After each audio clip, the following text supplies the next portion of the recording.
Doesn't get any better than this on a Saturday night in September in Milwaukee. They're tailgating, having a great time at Miller Park as the Brewers and Mets are set for Game 2. The Brewers trying to even up this series. Pitching matchup looks like this. Henry Mejia making his first start in 2 years to the day after missing last season because of Tommy John surgery.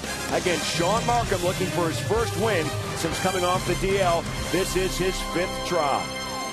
Hi, everybody. I'm Craig Kashan. Welcome to Brewers Baseball on Fox Sports Wisconsin. We're set for Game 2 and want to get you updated on the wild card race. 6 teams still think they're in it, including your Milwaukee Brewers. But let's go to last night to get you up to date on what was happening in this race. Philly and Houston. Jimmy Rollins, his 42nd career leadoff home run. Cole Hamels did the rest. His 15th win, and the Phillies win 12-6. They are 16-5 since August 23rd. Then we move out west to St. Louis and Los Angeles Dodgers. Luis Cruz with a 3-run home run in the 6th inning. The Dodgers rallying from a 4-1 deficit to go on to win that game 8-5. They are within a game of the St. Louis Cardinals. They play again later on tonight. That was action last night to get you update. Today, we already have one game in the books. Pittsburgh and the Cubs. Andrew McCutchen, NL MVP candidate, going deep. This one in the 3rd inning, and Clint Barmes would also handle Cubs pitching with a home run. The Pirates hold off the Cubs in the 9th inning to win 7-6 and a 7-game losing streak, and now trail in the wild card race by only 2.5 games. And here is the updated slate as we get you set for the Brewers game tonight. Everyone's still chasing St. Louis for that 2nd spot, including the Brewers, 3.5 back because of last night's loss. So tonight it's time to get a little offensive. The Brewers ready to break out the lumber, which was in a slumber on Friday night. B.A. and Rocker set to take you the rest of the way. First pitch on the way, and so much more next on Fox Sports Wisconsin.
Fox Sports Wisconsin is presented by Menards. Save big money on all your home improvement needs at Menards.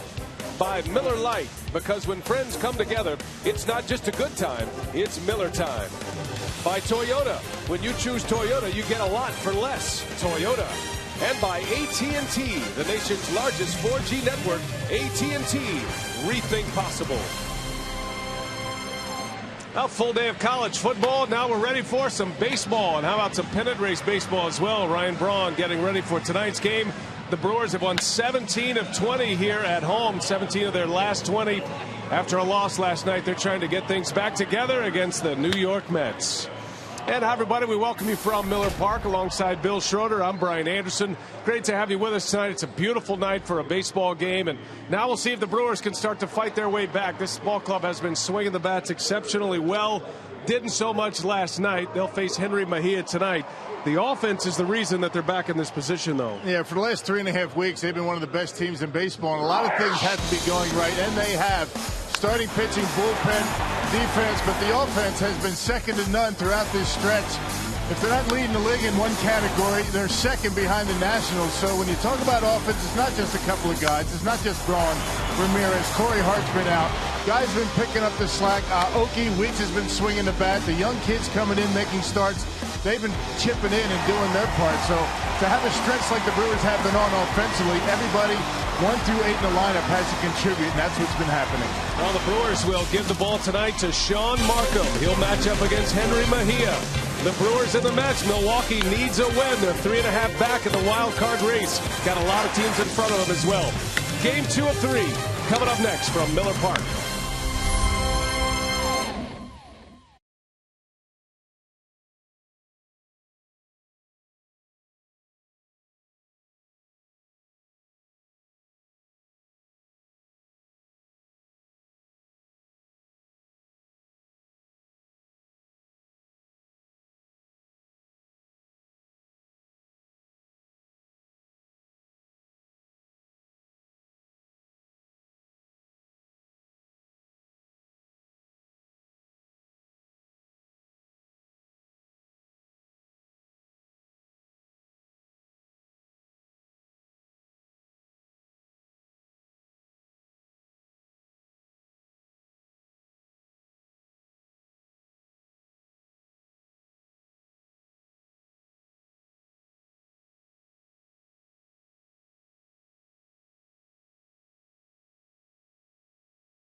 And there is Sean Markham.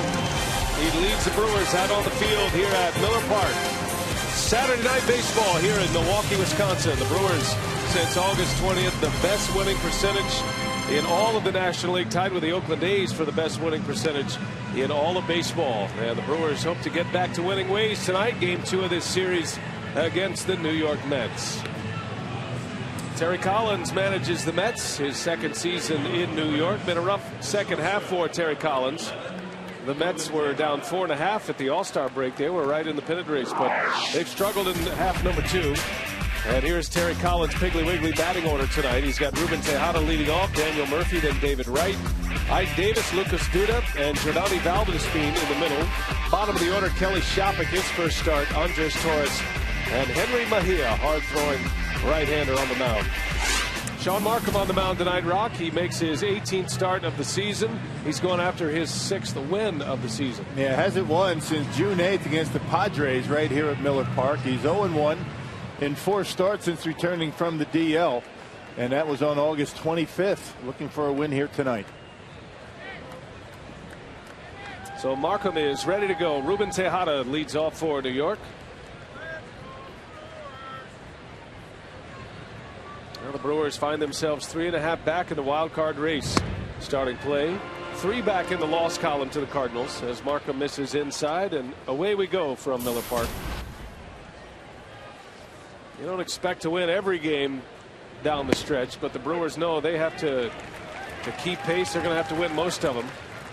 Milwaukee certainly has some traffic ahead of them as that sun reflects off the nice club right into the manager's eyes. You don't see a sun in the eyes of the home team here that often. Yeah, not at 6 o'clock at night, that's for sure. But yeah, just the fact that we're talking about a wild card possibility is miraculous. The way the Brewers have been playing over the last 3.5 weeks, they've got some help. Teams at the top have been struggling a bit, and Ron Renick's got his troops right where he'd like them.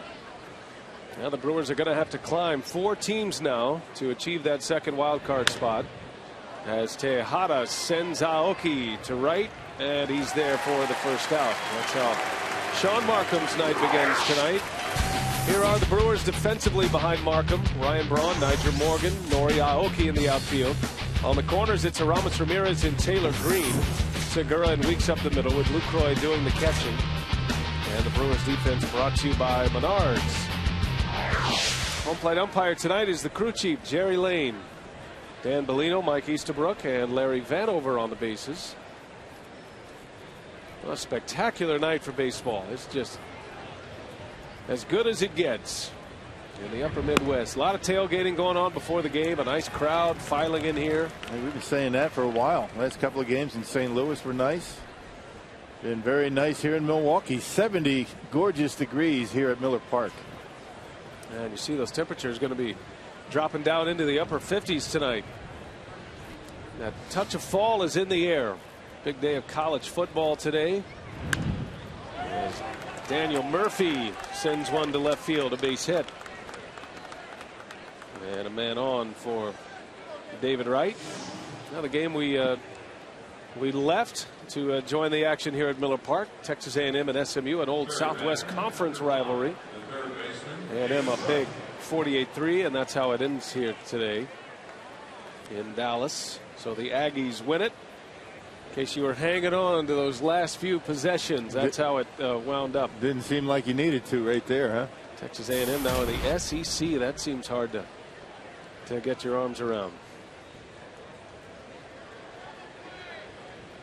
Here's David Wright. Got a runner at first and 1 out. Wright had a good night last night. He has not been hitting, but you wouldn't know it by his at-bats last night. He looked very comfortable at the plate. David Wright comes into play tonight, hitting .315. That's good enough for 5th in the league. Melky Cabrera is still the league leader. He's been in the middle of a 50-game suspension, however, violating the drug policy. Among active players, Andrew McCutchen tops the league. He's hitting .339. It's going to be interesting to see what they do with Melky Cabrera. You wonder if the commissioner is going to void that season or not. That does make you think about it, though. He failed a drug test, and he already has enough at-bats to win a batting title, Melky Cabrera, the Giants outfielder. That would be unprecedented. Yeah, it's going to be an interesting case study. Pitch in the dirt. Nice block by Lucroy. And the count, a ball and 2 strikes. You figure you're going to have to be blocking pitches in the dirt with Markham out there. He's got to keep the ball down. Struggled doing that in the beginning of his last start against the Cardinals. Gave up 4 runs in the first 2 innings. And then was able to command his pitches better and finish nicely. Markham is making his 5th start since returning from the disabled list. Went on the DL with an elbow strain. He was placed on the DL on the 23rd of June, but it was retroactive to the 15th of June. He made a start on the 14th of June against Kansas City, and he went 7 2/3 innings. He pitched well, gave up just 2 runs, and was supposed to miss 1 start. He ended up missing nearly 2 months of the season.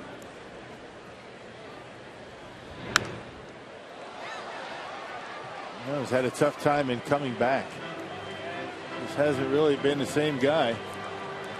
They're trying to find it. It's a big offseason for Sean Markham. He wants to prove to baseball that he's healthy, worthy of another contract.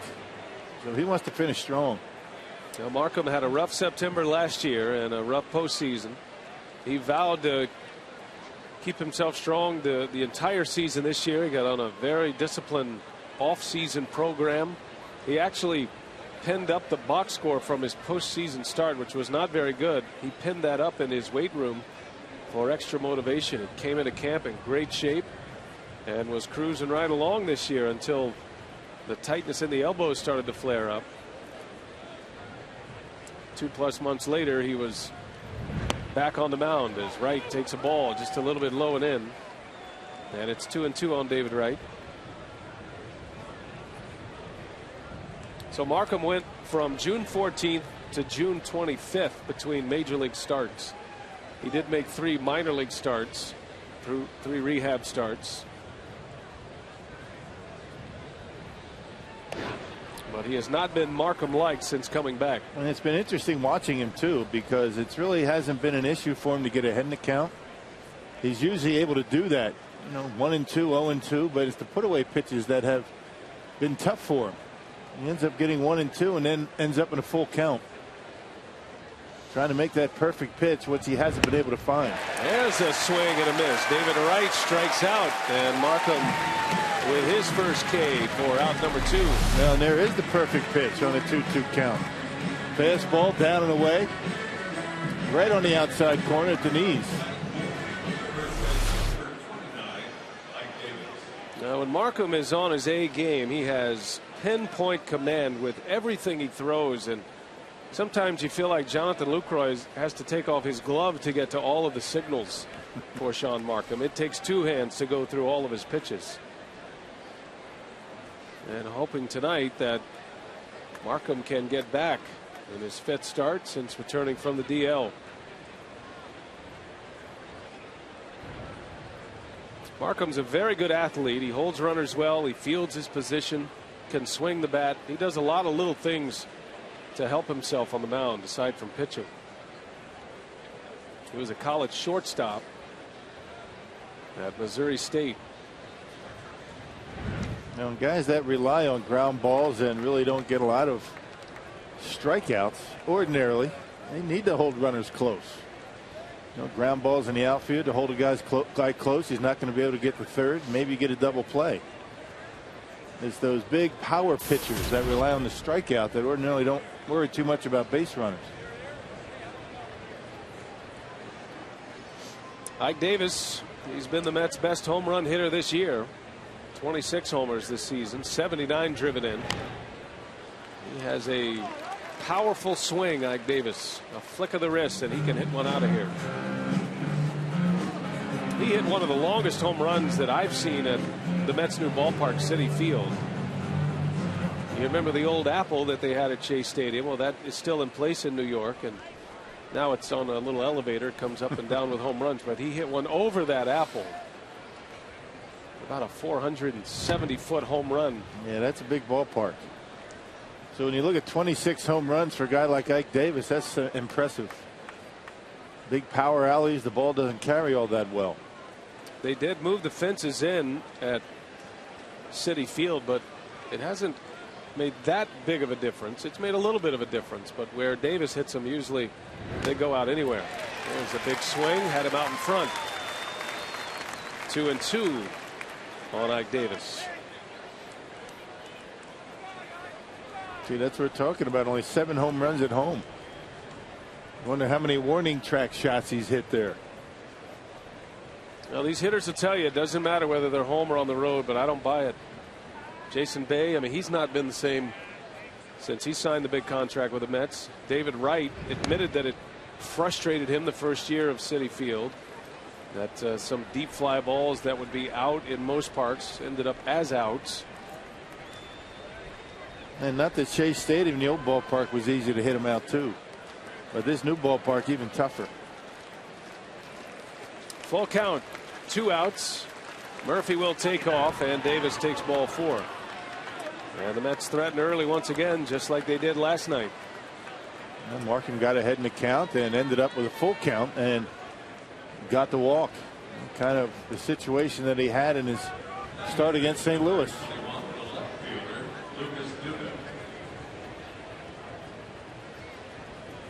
And when Markham's right, he gets outs early in counts. He's a guy that can get through a game with relative ease when he's on, not having to use too many pitches. It's not been the case. Here is Lucas Duda, another big power hitter in this Mets lineup, and he showed some of that pop last night. Duda belted his 14th home run. He's had an up and down year this year, and I mean literally up and down, between the big leagues and AAA. Mets were counting on him to be a premier bat in the middle of their lineup.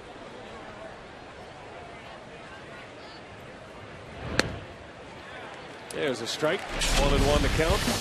Last night, Lucas Duda, with Manny Parra on the mound, squared up a fastball and added to the Mets lead. At the time, it made it 5-2. Mets would score 2 more runs in that inning. And when it was all said and done, it was 7-2. The game ended 7-3 Mets. Swing and a miss. 1-2 on Duda. And that's what you need to do to Lucas Duda. You can't put yourself in a fastball count and give it to him. That's what Manny Parra did. That was a 3-1 fastball from Parra last night that he hit out. There's a good curveball. The old curve drop sinker change ball. The 1-2.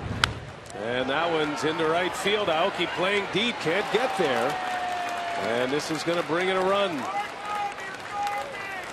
So Markham gives up a first inning run. Aoki was unsure whether he wanted to charge that or not. He plays so deep in right field, and it might have cost the Brewers an out right there. And when you play deep like that, I mean, you're almost forced to come in on just about everything. I mean, there's nothing going over the head of Aoki unless it gets out of the ballpark. Slider down and in. Duda able to wait back, and he hits it hard, but you can see Aoki, as deep as he was, still not able to get there. So the Mets on the board first tonight, just like last night. Mets scored 2 in the first inning last night. And for a team that has not been hitting, they have certainly swung the bats well in this series so far. As Jordani Valdespin takes ball 1.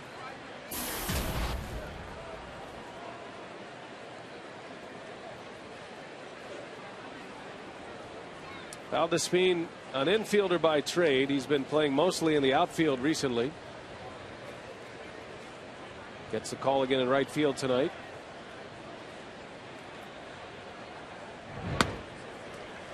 The Mets really don't have the outfield depth, so in most games, if they have the lead, you'll see a number of changes in their outfield. They'll typically put in a defender for Duda if they have a lead late. And last night, Valdespin was the one replaced on a double switch by Terry Collins.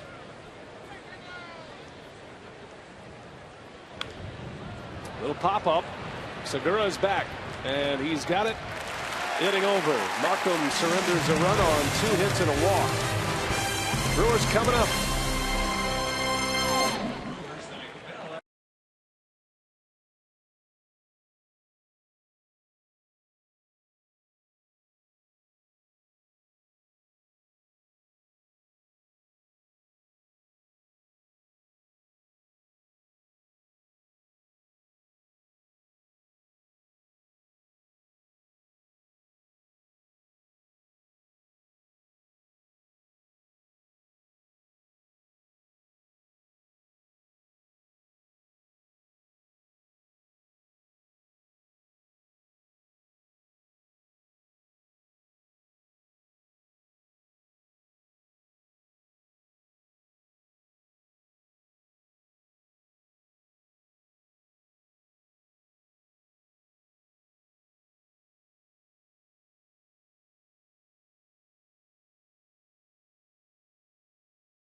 Behind early once again. Mets scoring a run in the first. And let's see if the Brewers offense can get it back together tonight. Here's Renick's Piggly Wiggly batting order. A couple of changes in there tonight. Nori Aoki leads off. Ricky Weeks, then Ryan Braun. In the middle of the order, you've got Aramis Ramirez, Jonathan Lucroy, and Taylor Green. Green gets the start at first base tonight. Nigel Morgan with his first start. And it'll be Gene Segura and then Sean Markham. That'll be the starting nine against Henry Mejia. And Mejia looking for his first ever major league win and just his fourth career major league start. Now, this is his first start in exactly 2 years. He missed all of last year with Tommy John surgery. That came back in May. He came back and pitched in AA and AAA this year. 30 appearances, 14 of them starts. He's got an electric fastball, does Mejia. Mejia was first in the big leagues as a relief pitcher back in the 2010 season before the elbow injury. As Aoki takes a ball. He has a blazing fastball, Mejia. He's been starting in the minor leagues.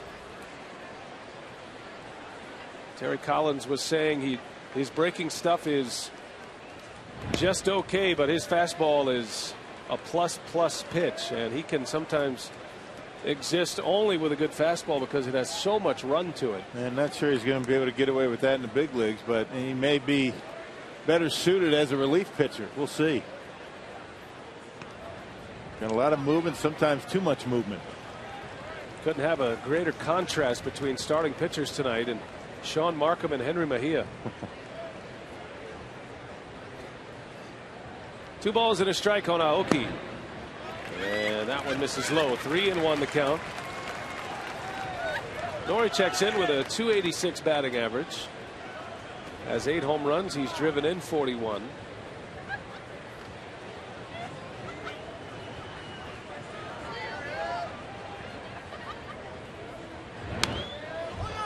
Three and 2. Here are the Mets defensively tonight.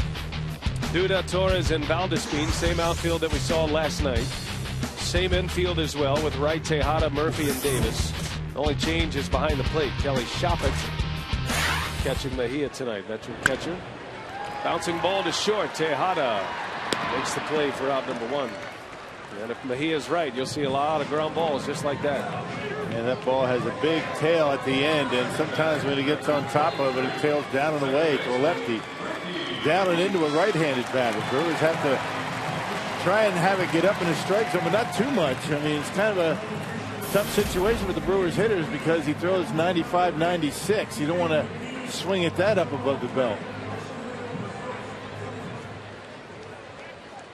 Yeah, with 1 out, it'll be Ricky Weeks now. He is a home run shy of a 20 home run season. Impressive when you consider where he came from this year after a brutal start to the year offensively.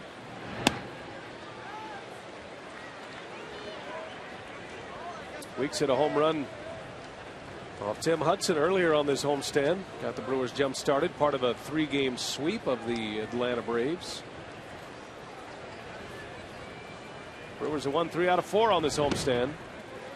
And you have to start getting greedy at this time of the year. The hole was sizable the Brewers put themselves in. Normally you'll be content with series wins, but I think the Brewers know they're going to have to go 5-1 on this homestand. You never know how the season plays out, but a lot of teams to climb over to make it to the postseason this year. Yep, need a lot of help. You got to play well and get some help. But why not? You just keep playing, worry about your own house, and let the chips fall where they may. It's an old cliche, but that's the only thing they can do at this point. Yeah, cliche because it's true. Right. It's been fun to watch this club. He could have easily turned it down and gotten ready for the offseason as Mejia sends one high and tight on Weeks. 3 balls and a strike.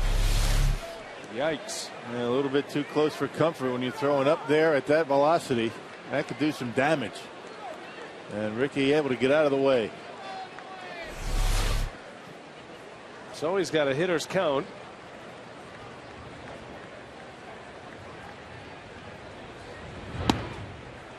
And it's ball 4. So Mejia issues his first walk. That will send Ryan Braun to the plate with a man on. Now Braun continues to impress. He leads the league in home runs, has 38 home runs. Giancarlo Stanton is second in the league of the Marlins. He has 34. Braun just 2 RBIs behind Chase Headley for the RBI title. Second in that category. You find him in just about all the major offensive categories. His 313 total bases, well in front of his nearest challenger, Andrew McCutchen. Gives you an idea of the power numbers, the slugging numbers for Ryan Braun, achieving those total bases. He gets better every year, doesn't he? It's hard to believe. Braun set a franchise record earlier this season when he had 15 total bases in a game.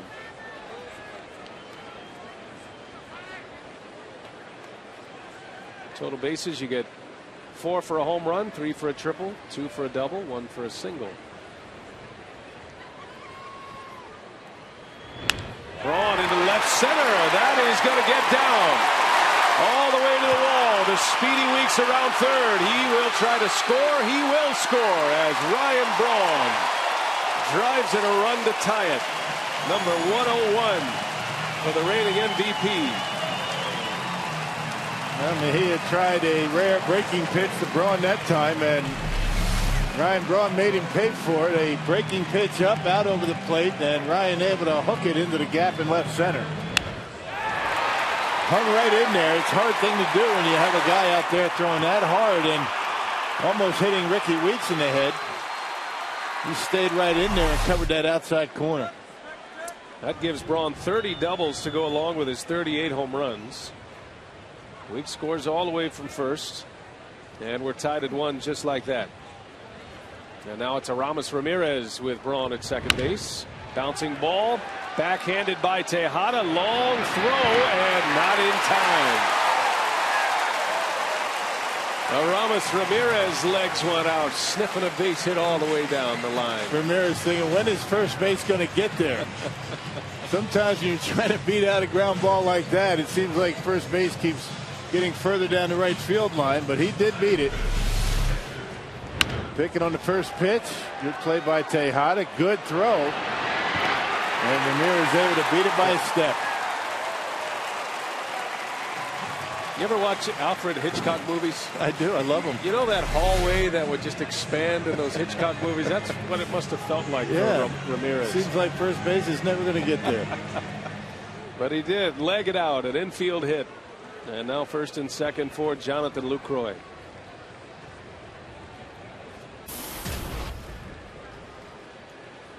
Terry Collins was saying earlier today that Mejia will only be out there for around 80-85 pitches. And it'll be a short start for him. They don't expect more than 4 or 5 innings out of him. And they are planning to shut him down shortly. Obviously, the season's coming to an end in just a couple of weeks. He may have 1, maybe 2 more starts, but they will be short pitch count outings for Mejia. Well, if you wonder if the Mets are going to be short-handed, guess again. It's September. They have 11 pitchers in the bullpen. I think they'll be all right. It's not as publicized as Steven Strasburg, but it's the same principle. Mejia, like Strasburg, had Tommy John surgery. He comes back. The Mets aren't in a pennant race, so it's not real news, but it's an innings cap that the Mets are trying to stick with for Mejia as he comes back from Tommy John surgery, which he had last May.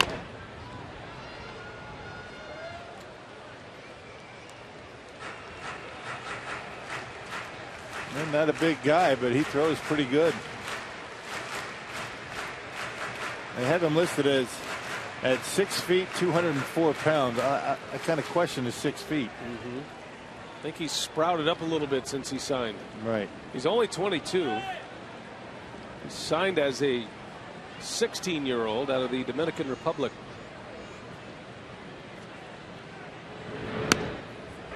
There's a strike on Lucroy. 1 ball, 2 strikes to count.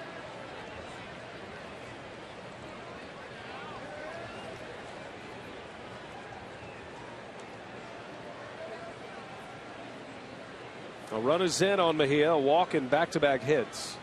Ramirez with a massive lead at first base. Well, you've got to trust your first base coach to let you know if the first base was going to sneak around you. Ramirez just trying to get as much as he can. Garth Orge won't let that happen. Lucas Duda is covering as much of the hole as he can over there with Lucroy at the plate. A good opposite field hitter.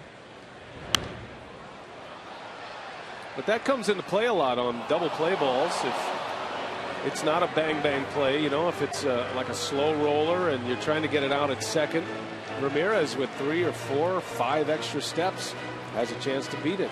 Yep, either that or break up the double play, not allow him to make a throw to first. Duda way back and way off the line. It's going to take him a while to get to first base. 1-2 on Lucroy. 2 on with 1 away. And Lucroy spoils one foul.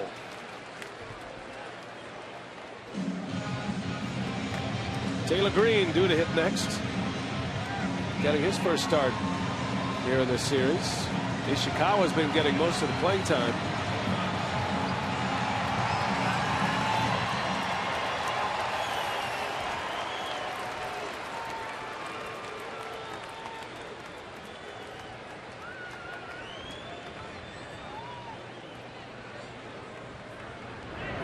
And Lucroy right to Tejada, flips it for 1. The turn is in time. And a double play ends the inning. About the Brewers score on a Ryan Braun RBI double. Double number 30, RBI number 101. All tied at 1.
Markham set to work the second inning here at Miller Park, and I had a chance to talk to Ron Renicky about Sean Markham and what has been missing since he has returned from the disabled list. And he said one thing, his command. He said before he went on the disabled list, he was able to throw any pitch during any count, and that's the one thing that he hasn't been able to do so far in 4 starts after returning from the disabled list. So BA and Rock will see if Sean Markham can regain that command that we have seen over the year and a half he's been in Milwaukee. Yeah, the Brewers are going to need that, and Markham certainly is going to need that, not just for the team, but personally, as he tries to prove he is healthy going into his free agency.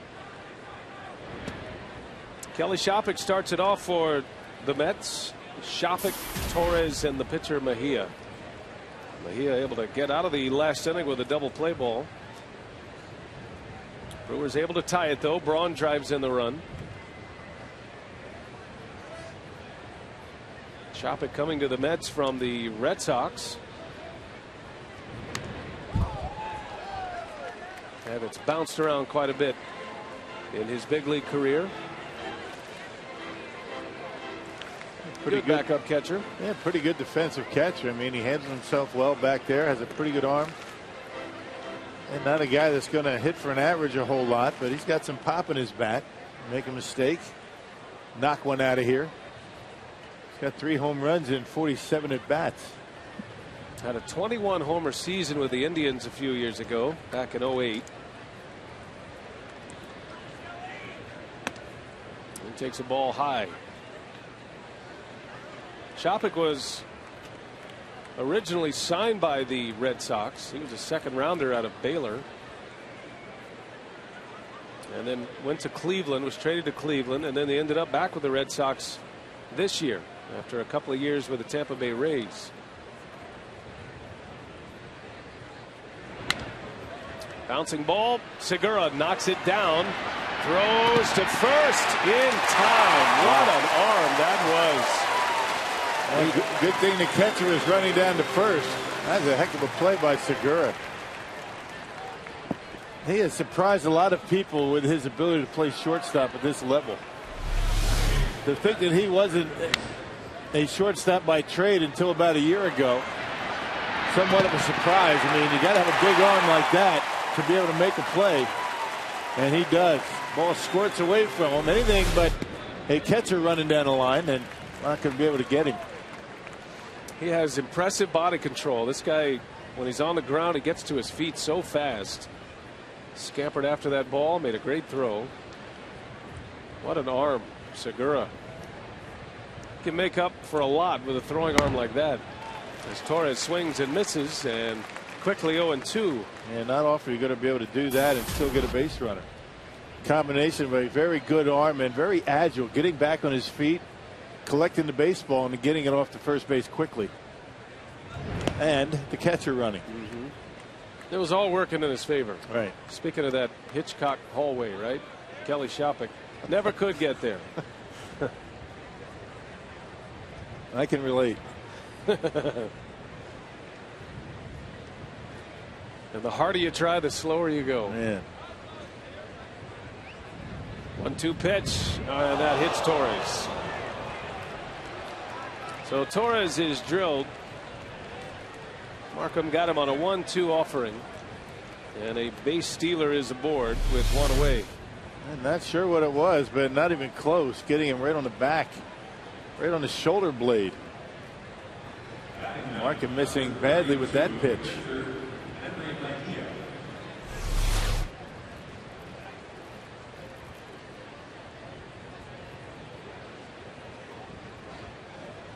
Now Torres at first with the pitcher Mejia coming up. Likely up there to bunt. Not something he's done very often in his career. You might remember when he first came up, he was a reliever.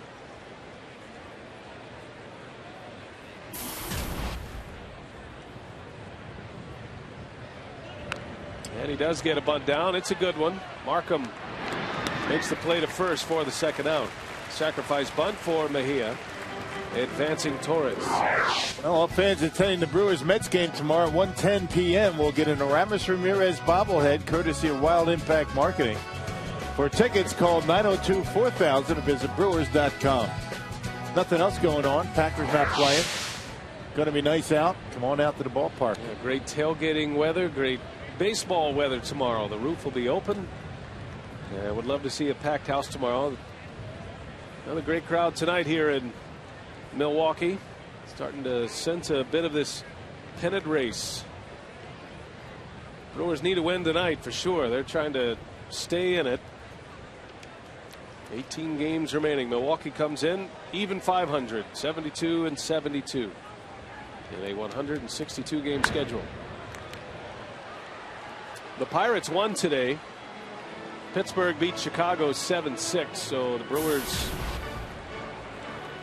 have to win to keep pace with the Pirates. I think Renick's got it right. He first talked about making it back to 500 and then trying to catch the team in front of you. And right now the Phillies are in front of the Brewers, as are the Pirates. The Brewers will play Pittsburgh next week Got a 3-game series in Pittsburgh starting on Tuesday night. And Pirates barely able to hold on in that game against the Cubs today. Had a comfortable lead, ended up very close at the end. Things have been difficult for the Pirates last 3 weeks. Brewers are only 1 game back of the Pirates in the loss column. They'll make that game up part of a 4-game series with the Washington Nationals. That's really what you have to look at right now, the loss column. Even though Milwaukee is 3.5 back of the Cardinals for that second wild card spot, they are 3 back in the loss column to St. Louis, who lost yesterday to the Dodgers. So the Brewers didn't lose any ground with their loss. Line drive to right. Aoki right there. And the inning is over. Markham a scoreless second. Nice defensive play by Gene Segura on the slow moving catcher. All tied at 1.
Sunday, the Vikings head to Indianapolis to take on Andrew Luck and the Colts.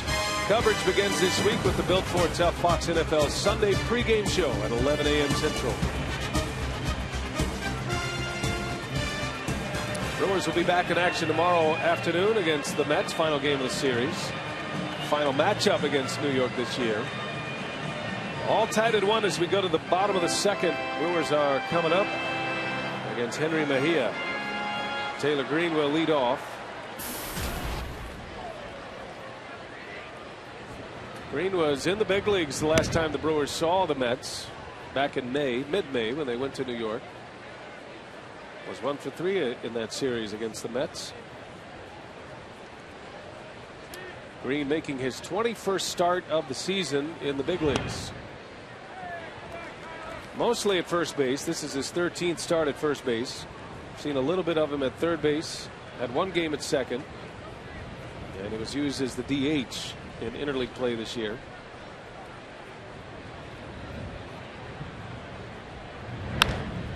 Little bouncer over is Murphy. And he makes a play for the first out. Well, Mejia can bust the knuckles. He can saw off some bats, get a lot of ground ball outs. And he can keep you loose in that batter's box, too. He's a guy that'll let one get away, just like he did with Ricky Weeks. Trying to open up that outside corner a little bit with a breaking pitch, but it appears that he really casts the breaking ball. He slows himself down a little bit. Doesn't have that same release point that he does with the fastball, and it looks as though the Brewers can pick it up fairly easily. Now Braun took a breaking ball, ripped it into the gap in left center. Mejia wants to be a starter. Not that a 22-year-old gets to say what he wants to do, but he does not warm up well, according to Terry Collins. I talked to Terry today about Mejia. He loves his arm. They think he's a reliever. Jerry Manuel, when he managed the Mets, thought he was a potential closer and started to use him in the bullpen in 2010. But it's interesting. He doesn't get loose quickly. It takes him a while. So he does put the clamps on a manager when you're trying to get him loose. And the other part of that, knowing that it takes him a while, if you try to get him started early and then the pitcher that's in the game gets out of an inning, now you have to sit him back down. Right. So then you have to get him loose 2 or 3 times. Yeah, so that precludes him from being a good relief pitcher. But the problem is he's only got 2 pitches, and really the fastball is the only one that really jumps out at you. Still has a lot of work to do with his breaking pitches, but again, he's 22 years old. And what you would normally see a guy going through in the minor leagues, working on his pitches, his finishing pitches, the Mets are so short-handed that they have promoted Mejia to try to learn at the major league level as Nyjer Morgan draws the walk. So this inning starting just like the last, with a ground out and a walk and a man on with 1 away for Gene Segura. So one youngster facing another in this matchup.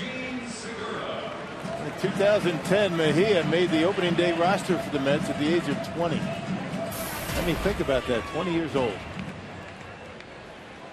And with an arm like that, who's always been a starter, it was a very unusual move to take an arm like that and put him in the bullpen. Very similar to what the Brewers did with Willie Peralta.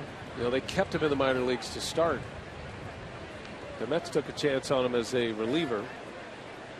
And there's a lot of skepticism when the elbow started to hurt, and eventually Mejia had to have the Tommy John surgery. Essentially saying, I'm not a reliever. I struggle in that role. My arm is maybe not. He didn't say all this, just by his actions, though. His arm was not prepared for it, and the next season had surgery. Yeah, see, I told you. Told you so. Told you I'm a starter.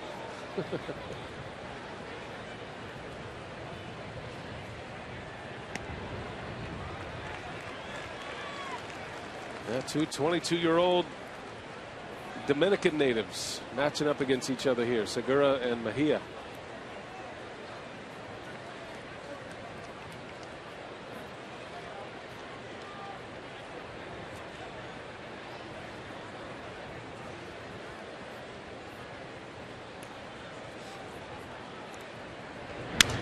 And a base hit.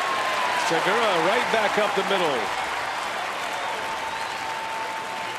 A walk and a single, and the Brewers with 2 on here in the 2nd inning. Yeah, one fastball after another, and Segura able to get down, go down and get that one. Right down the middle, but down in the strike zone. 4-seamer, and he bangs it right back into center field. A nice approach by Gene Segura. I mean, that shot on the right there, that's about as good as it gets. That's a perfect swing by Segura, and rewarded with a base hit. Well, we'll see what Markham does here, the Brewer pitcher who can handle the bat. Markham has a batting average coming in of .097, 3 for 31. Much better hitter than those numbers. Renicky asks him to bunt. It's a good one, and Mejia gives way to right, and the throw is in time. Sacrifice bunt will put 2 in scoring position. The 2nd out on that sacrifice. And well done by Markham, doing exactly what he had to do, bunt the ball toward third base.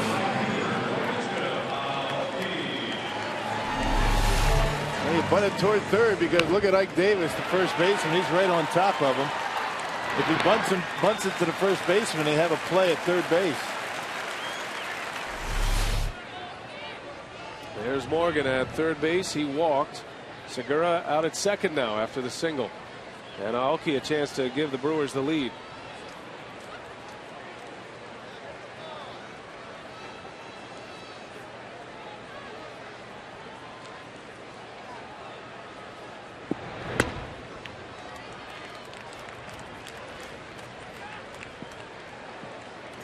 Aoki grounded out in his first at bat. First time he had seen this pitcher.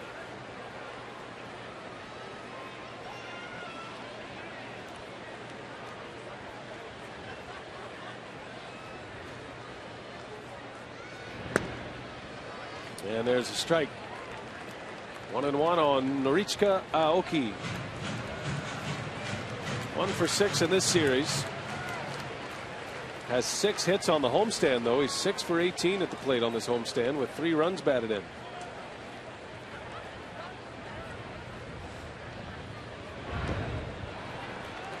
And did he go? Nope. Able to check his swing. 2 balls and a strike.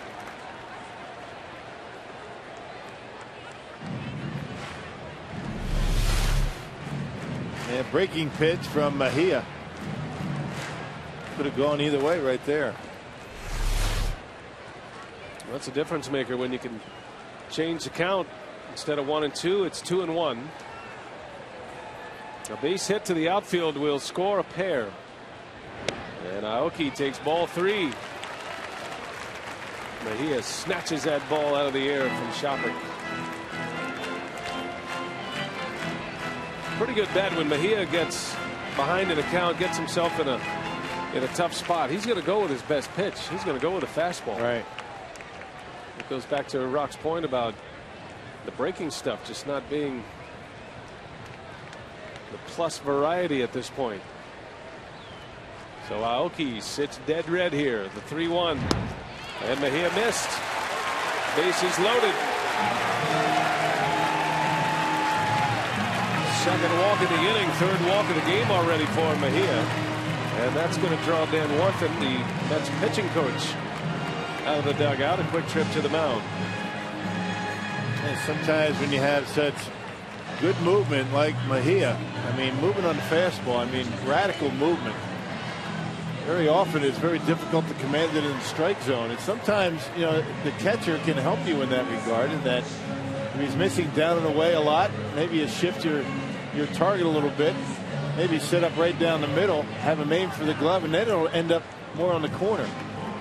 If you set up on the corner, it's missing away all the time, so a catcher sometimes can help you, make that adjustment. Big spot for Ricky Weeks. Bases loaded, 2 outs, and a chance to do some big damage here. Weeks is a good low ball hitter. He took Tim Hudson deep earlier on this homestand on a sinker.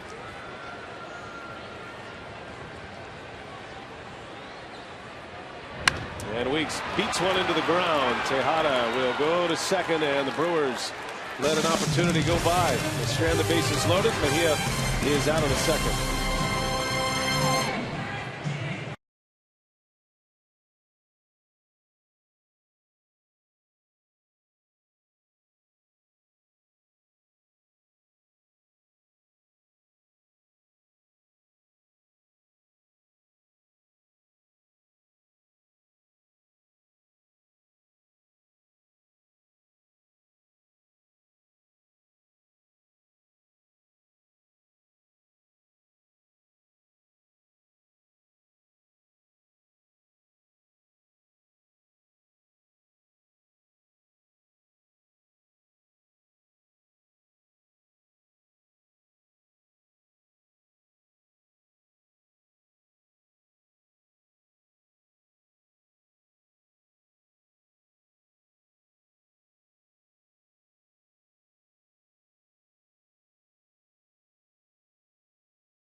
Fox Sports Wisconsin is presented by Piggly Wiggly, the official supermarket of Fox Sports Wisconsin.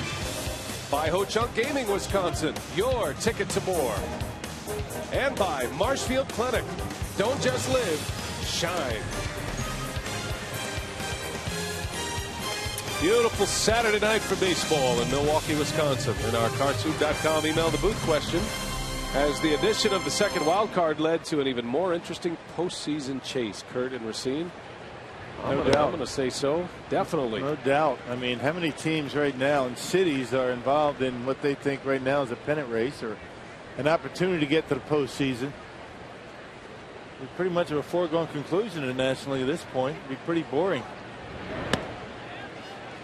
And I think it serves two purposes as well. The second wild card allows a wild card playoff game, a play-in game essentially, which means the division winners are a little more protected this year. I mean, it means more to win a division this year than it did last year. The two wild card teams will play it off. The winner of that game will play the best record in the National League, the best record among the division winners. So if you go through the National League schedule this year, if you're the Washington Nationals right now and you have the best record, you're going to play a team that is going to be a little bit taxed with their bullpen, with their starting pitching. Yep, because you know they're going to throw everything into the game that they have to win to get into the playoffs, or that play-in game. Leave no holds barred, right? Well, if there wasn't a second wild card spot this year, the Cardinals 6 games back, that would be the closest race. As Daniel Murphy singles to right, he continues to hit. Murphy had a hit last night. He has 2 tonight. And he's aboard to start the third inning with some of the big thumpers coming up for the Mets. Number 5, the third baseman, David Wright. Murphy singled and scored in the first inning. The Mets are on the board early tonight. The Brewers quickly answered on a Ryan Braun RBI double that scored Ricky Weeks. And that's where we sit, playing in the third. Here's David Wright. He struck out swinging his first time up. Markham struck him out on a fastball. Starts him with a breaking ball this time and misses.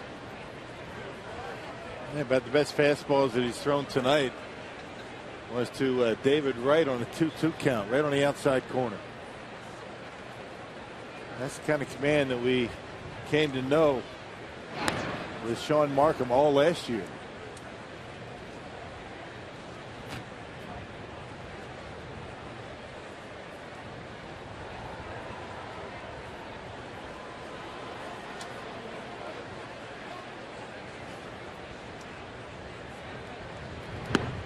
A big swing and a miss. Ball and a strike. Got a little wrinkle to it. And just enough to keep it off the bat. A little cut fastball.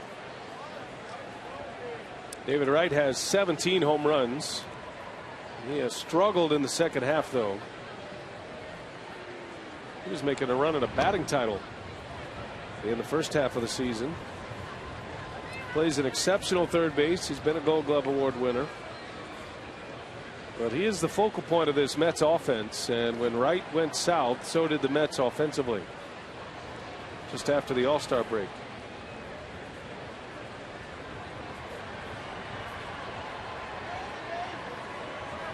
Wright has hit in 8 consecutive games. He's starting to get it back together a little bit. And another swing and a miss. 2-2 for Markham on Wright. Fastball that was actually changeup down in the strike zone, and Wright way over the top of it and out in front. That's a good changeup by Markham.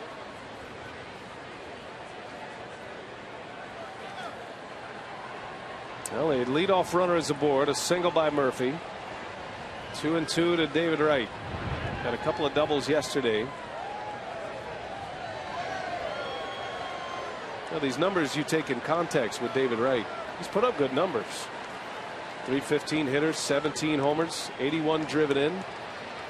But he is the Mets' best run producer at this point.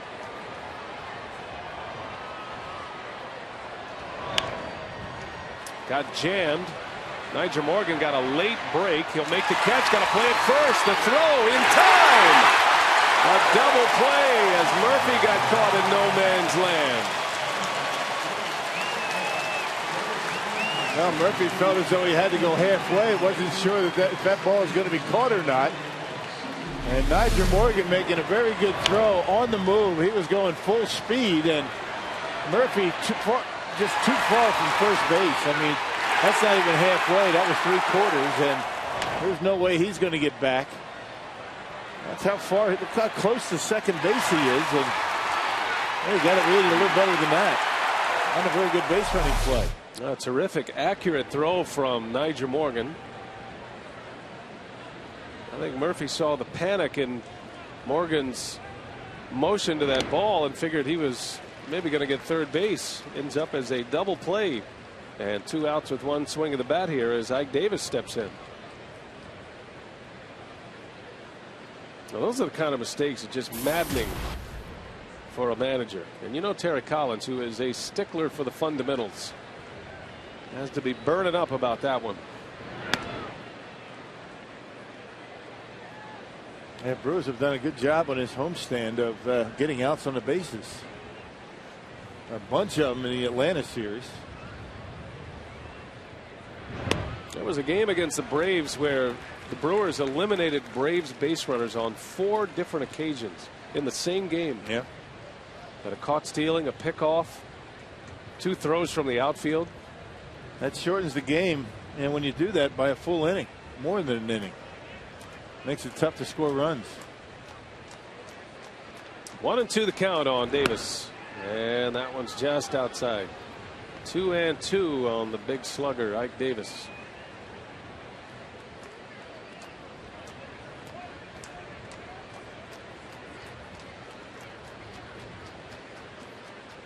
See what Markham has in mind in his bag of tricks here.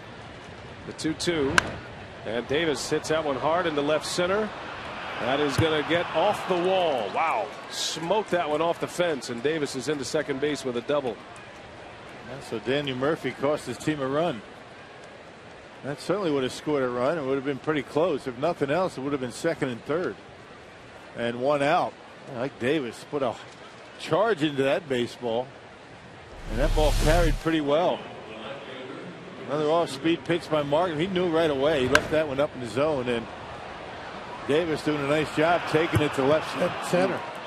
Missed a home run by a couple of feet. That snaps it 0 for 12 for Ike Davis. He has scary power. I mean, it's just a flick of the wrist with that guy. So he's at second, and here's Lucas Duda now. Duda drove in a run with 2 outs in the first inning, and a 2-out RBI single to right field.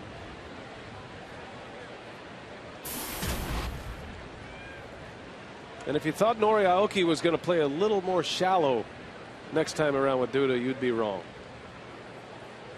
He is deep in right. Brewers try to take away the slugging percentage. I'll say. You can't get much deeper than that. Maybe part of that party out there in right field. Yeah, any deeper in the ATI zone.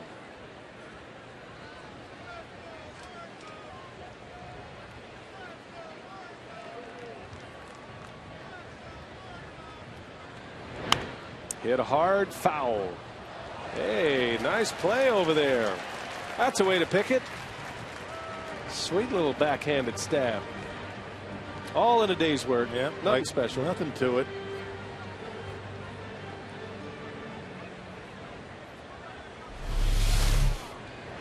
Check it out. I got that. Little snow cone just for fun. Nothing hard about this game.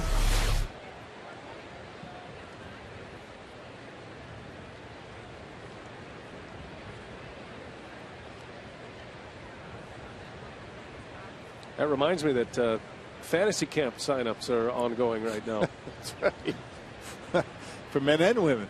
Got to be 30 and over. That's right. She doesn't make the cut. Here's the 2-1. Steer right on the outside corner. Dropped a changeup in there, and it's 2-2. What is that? Brewers.com/fantasy camp, Rock? Yes, it is. Signups are going well. Camp coordinator Bill Schroeder. We're going to accept the first 75. We're getting there. 75, and then you cap it off. That's it. Still giving away the helmet? Yep. Nice. Here's the 2-2. Right off the end of the bat. Weeks will gobble it up, and the side is retired. So Markham gets some base running help by the Mets. Gets out of an inning. Big boys are coming up. Ryan Braun will lead off. Then Aramis Ramirez. All tied at 1.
Here at 1, I'm Sophia Minert. It's September baseball, and we're talking playoffs here on the pulse of social media, but a very different story than a year ago. Impossible for fans to forget how the Brewers ran away with the division title and lost in the NLCS. And this season, the Brewers put together their first winning month in August to go on this improbable run. So we want to ask fans, with Brewers in a playoff push, do fans think a team is in a better position leading or chasing in the standings? You can tweet us at FS Wisconsin with the hashtag playoff push. Brian and Bill, every game from here on out, a chance for the Crew to gain ground in this NL wildcard race. Yeah, they know how important everyone is for the rest of the year. And I think that's the mentality that Ron Renicky is trying to avoid at this point. You know, the Brewers have 18 left. You'd love to go 18-0, but that's not going to happen. No. Most likely. So you have to get out of that mindset, which is more of a football mindset. But it's easy to feel that way because of the hole the Brewers are in, and then they fought themselves out as Braun goes back up the middle with a base hit. Just got to take it one day at a time. I mean, it's a tired old cliche, but you can't worry about what everybody's doing in front of you. Got to take one at bat at a time. You hope that you get wins. And you do the little things to win each day, and then after the game you wake up and you find out where you're at. You can't worry about what's going on around you. The Brewers have put themselves in a position where they need a lot of help. They did not need help last year, which makes it a lot easier. Yeah, the Brewers ran away with the division last season, a 96-win season last year. First division title since the '82 Brewers won it in the American League East. But the good news is the organization is competitive. They have come back. They've had a great comeback and doing it with a lot of young players. You hope they make it, whether they make it or not. This is invaluable experience for a lot of these young guys coming up here who are going to be a part of the big league picture next year. And I know Renicky is very excited about what he's seen from these young players coming up from the minor leagues. Ramirez into center field. Torres going back with room. And there is the out. First out of the inning. Yeah, didn't have that sound. He got it down on the trademark just a little bit to keep it in the ballpark. He's shaking his head. He knew it as soon as he hit it that he didn't catch it on the sweet spot. And just a little bit down. You can see it right here. Down on the trademark just a little bit. Got it caught in on. Didn't really get extension either. You can see on the right. That bat really not out in front. And that's why it stayed in the ballpark. That sweet spot has the most spring effect. Any part of the bat and the same swing can result in a much deeper fly ball. Braun takes off. He'll steal it. Shopping trying to be quick behind the plate. Braun got a great jump. And even a good throw would have been tough to throw him out. That's the 24th stolen base of the year for Ryan Braun. Got a big lead, a very good jump, and Shopping knew it. That's why he tried to be a little bit too quick and lost it. Didn't have a chance anyway. Braun has a chance for another 30-30 season. He had one last year for the first time. 24 stolen bases to go along with his 38 homers. Got a chance at a 40-30 season. So Lucroy, an opportunity to give the Brewers the lead. At the speedy Braun at second base. And a hitter's count for Lucroy. 2 balls, no strikes.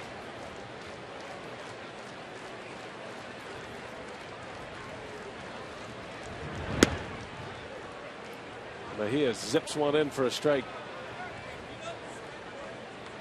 Mejia's fastball has tail and it has cut sometimes. So it goes in both directions. Which is why Terry Collins said he can live with a fastball on some occasions. Well, with all that movement, and sometimes it's tough to throw it in the strike zone. Caught guys in the minor leagues and the big leagues that had that issue, and sometimes they didn't know what it was going to do. Cut, sink, and that made it very difficult to set a target. Now the Mets are just hoping that he can keep it together mentally. He's going to take his lumps in the big leagues. He's only 22, but at some point, if he can hang in there, you figure he is going to be a serious weapon. 2-2 pitch. Lucroy takes ball 3. And not only are these guys tough to hit because of all that movement, very tough to catch.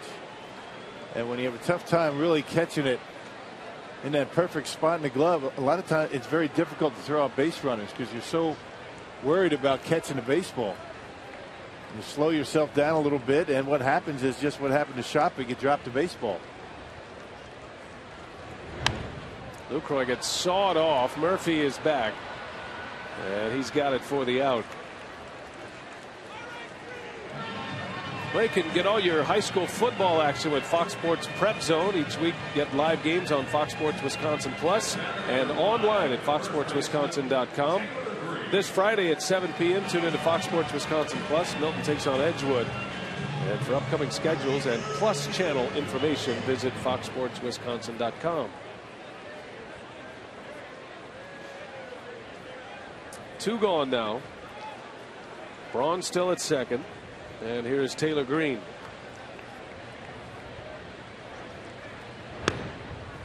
And there's strike 1.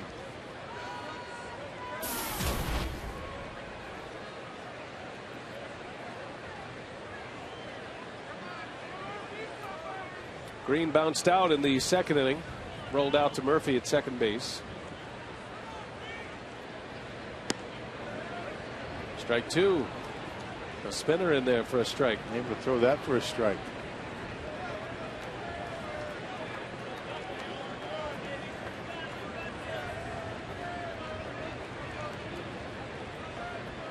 Brewers had the bases loaded last inning with 2 outs. Couldn't score. Braun at second here in the third. And Green bounces one to short. Ruben Tejada will make the play. And the inning is over. So the Brewers have left 4 so far. Still tied at 1. We go to the 4th.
base of the game. And Sean Markham giving up a run in the first inning on a Lucas Duda base hit with 2 outs.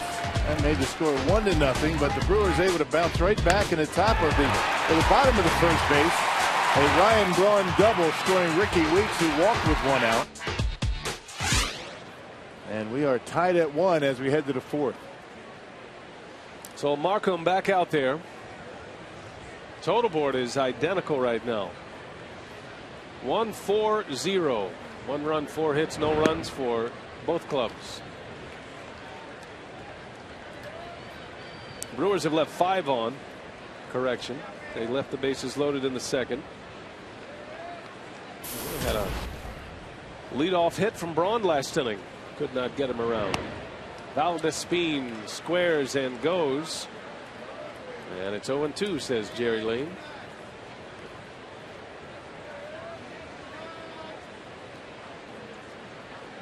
Bottom of the order coming up here. Valdespin, Shopik, and Torres. If anybody gets on, the pitcher will bat. Mejia. And a little half swing, able to check it this time. 1-2 the count. Checking some major league scores. Pirates beat the Cubs earlier today, so the Brewers need to win to keep pace with the Pirates. A half game ahead of Milwaukee. That ball's ripped. Base hit to right. As Valdespin singles to start the 4th inning, and the Mets, for the 2nd consecutive inning, have their leadoff hitter aboard. Jimmy John's high-speed delivery. Mejia at 96, Markham at 88. Best fastballs for each.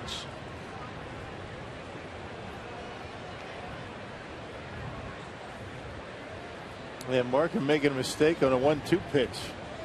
Right there to Valdespin, and he smoked it into right. Here's Kelly Shopik now.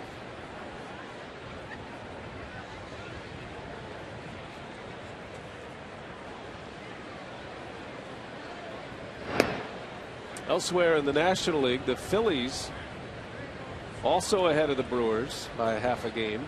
They are in Houston tonight. They've split that series so far. Astros are up early, 3-0.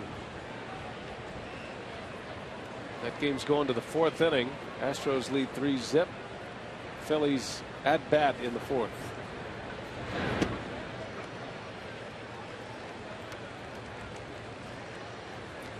The big game that everybody's watching tonight, a little bit later. Cardinals Dodgers. Jaime Garcia against Joe Blanton. Blanton, the former Philly, now a Dodger. Dodgers got some bad news concerning their ace, Clayton Kershaw. He's been scratched from his start tomorrow, and reports are that he is going to be headed to New York to have his hip checked out. That's not good. That'd be a big loss for the Dodgers. Wow. That's an understatement.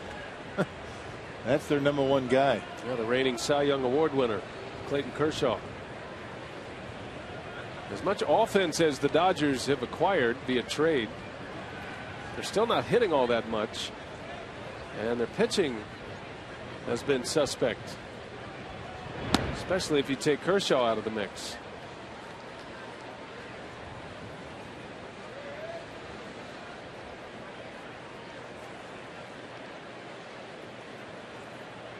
Cardinals are sitting in the 2nd wild card spot. They're a game up on the Dodgers, 3 games up on the Pirates and the Phillies, and 3.5 on the Brewers. As of the beginning of play today. It's going to be a wild finish. Yes, it is. No matter what. That's great. Those 2 wild card teams. That's that's awesome. Yeah, the American League is up for grabs too. Yeah, a lot can happen in both leagues. Oakland, Baltimore, the Yankees, Angels, the Rays, all in the picture. That skips away from Lucroy, and Valdespin on his way to second. Yeah, had it not been for that 2nd wild card, this would be a very boring September for the National League, right? I mean, all the divisions have pretty much been determined. Short of a cataclysmic collapse by somebody, and the wild card would be essentially over. Not the case now. Not if City's actively involved. And you wonder if baseball is trucking its way towards that great finish like we saw last year. One of the greatest days in baseball history. The final day of the regular season last year when so many teams were trying to fight their way in. Both leagues too. Some dramatic finishes. The Rays, remember, with that thrilling win, Longoria had the game-winning home run in extra innings to beat the Yankees. It knocked the Red Sox out. The Braves lost. Kimbrel blew the save, allowed the Cardinals to win their way in. It'll be hard to match that day. But it kind of feels like we're heading for another one of those. There's a swing and a miss. Markham strikes out Shopping. And the first out of the inning. He needed that one. Changeup got him. Changeup's been pretty good tonight. It's just his second strikeout. Our trivia tonight, Rock, who is the Mets all-time leader in hits? Good question.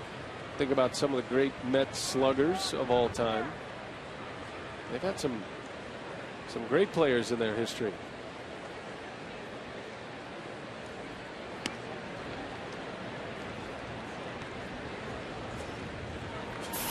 Andres Torres with one away. Mets are wearing a patch on their sleeve of one of the greatest Mets of all time. Hall of Famer Gary Carter. He spent a good part of his career in Montreal, though. Runner goes. Lucroy's throw to third, and not in time. Stole that one off Sean Markham. He got a great jump. Swipes third base with one out. That wild pitch got him to second base. A stolen base, now at third. Now a ground ball. Could give the Mets a 2-1 lead. A walking lead, and he steals it easily. Not much Lucroy could do about that. Now the infield is in for the Brewers. 2-0 on Torres, and he takes a ball low. 3-0.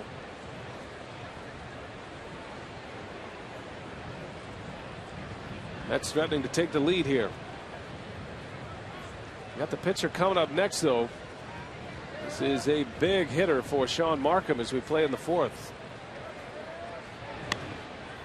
And he walked him on 4 straight.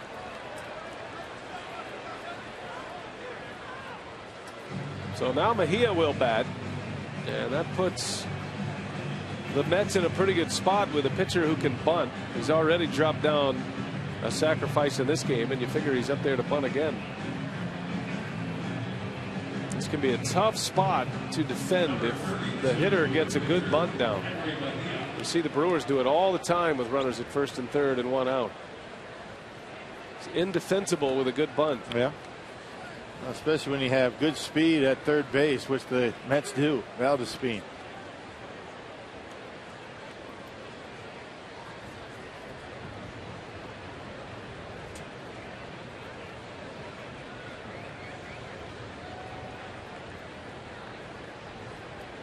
There goes a runner. The squeeze is on. The bunt is down.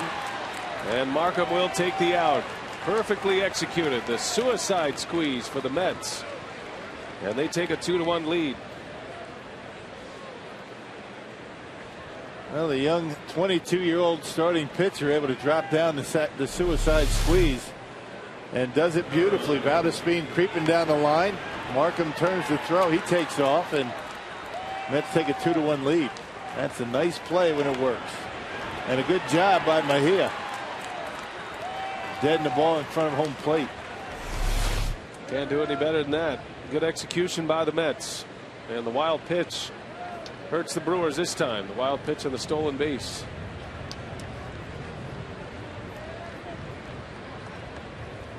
So now 2 gone. Runner at second base for Ruben Tejada.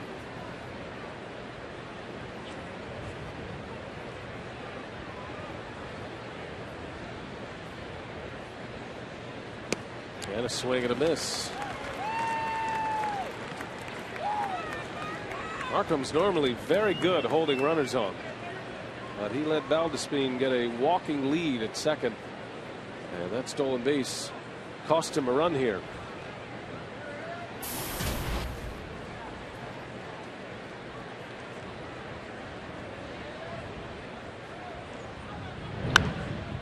Oh, and 2 the count on Tejada. Saw the Braves had a comeback win tonight. They fell behind 4-0 on the Nationals. Came back to win 5-4. Freddie Freeman and Jason Hayward both homered. Adam LaRoche hit his 30th today for the Nationals. Some kind of year for him, isn't it? Craig Kimbrell with his 36th save, and the Braves winning 5-4. Atlanta has won the first 2 games of that series. There's a shot, base hit, right field. Coming in is Torres. The throw to the plate is late, and Torres scores. And the Mets get another 2-out hit. It's now 3-1 New York.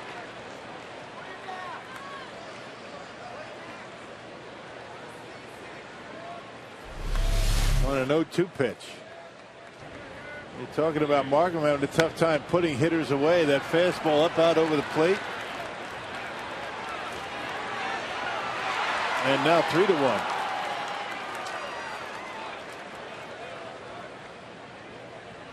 A couple of Mets that have been in dismal slumps breaking out of it tonight. For Tejada, he snaps an 0 for 13. Davis snapped an 0 for 12 earlier. Daniel Murphy takes a ball. Markham's given up 3 runs on 6 hits.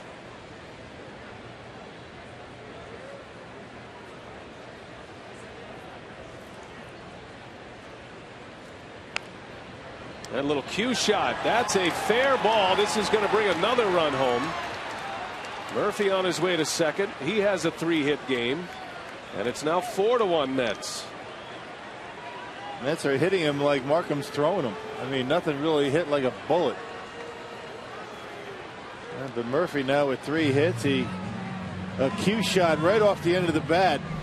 Ramis Ramirez playing off the line. There's that change up. Just slices it inside the third baseline. That ball was down and in. Look at Lucroy. He just goes down and gets it. And just barely inside third base. And another run.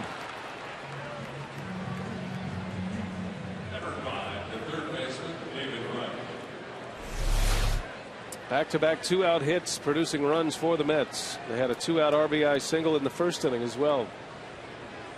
And now David Wright. 4-1 Mets.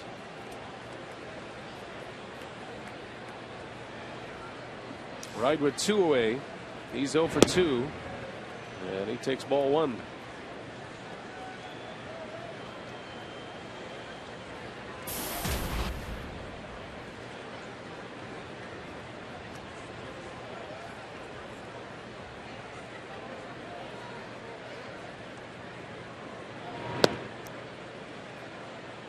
That was the 80th pitch by Sean Markham.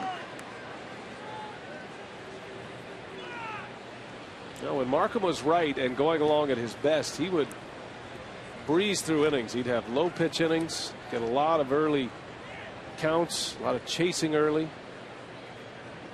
He could get through 6 or 7 innings with 80 pitches.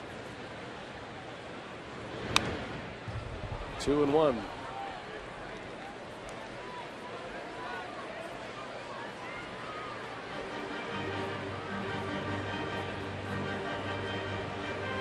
Mets have scored 3 in this 4th inning on 3 hits. There was a wild pitch, a stolen base, and a squeeze bunt.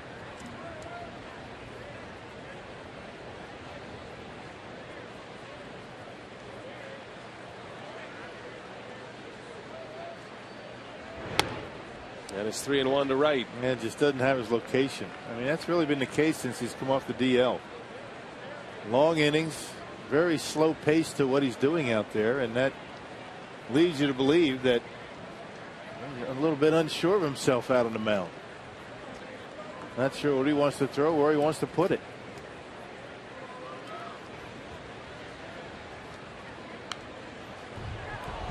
All right, did him a favor. Kind of a defensive swing for a 3-1 pitch. And the count goes full. Markham fooled him.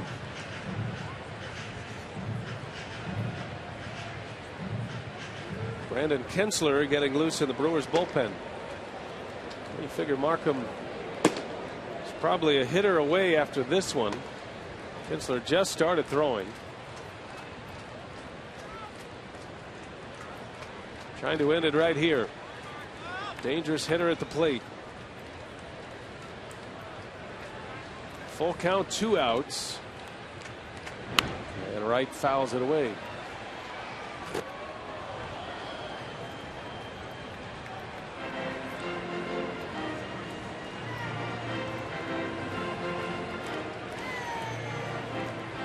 A lot of pitches tonight for Markham.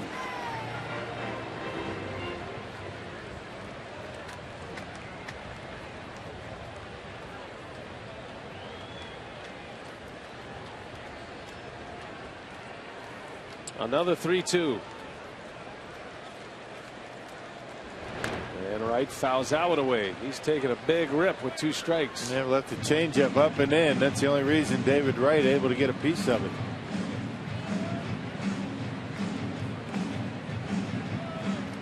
Just can't find that put away pitch. That's been the problem that he's had since coming off the disabled list. Getting ahead's not a problem, but putting a hitter away, that's really been the issue.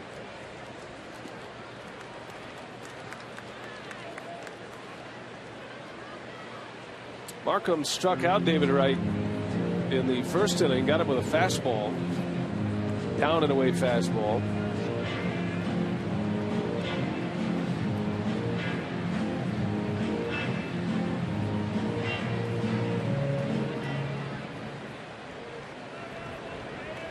Daniel Murphy at second base. He had the 2-out double just a moment ago. 4-1 Mets. Another 3-2 pitch from Markham, and Wright swings and misses. Went back to the fastball, and Wright is gone. The Mets score 3, however, and lead 4-1.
Time to check in with the crew and the community. Fans, there are just 7 home games remaining after tonight, so take advantage of the Brewers 50-50 raffle. So far this season, over $1.4 million has been raised.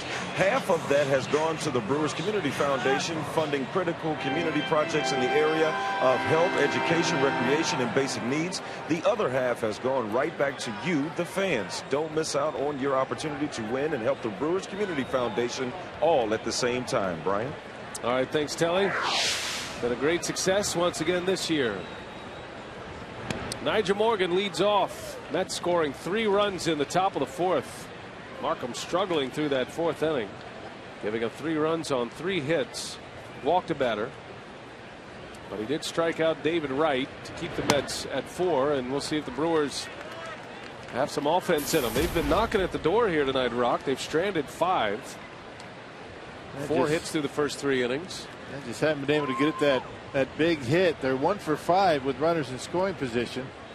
First 3 innings, and that one hit, an infield hit by Aramis Ramirez. Brewers offense is going to have to try to spark some life in this building again. After the Mets just scored 3, the crowd is down, quiet right now. Long inning. And Morgan draws the walk. That'll get him back into it. We wonder how long the leash is going to be from Mejia tonight. Mets with a lead. And pitch count right now, not too bad.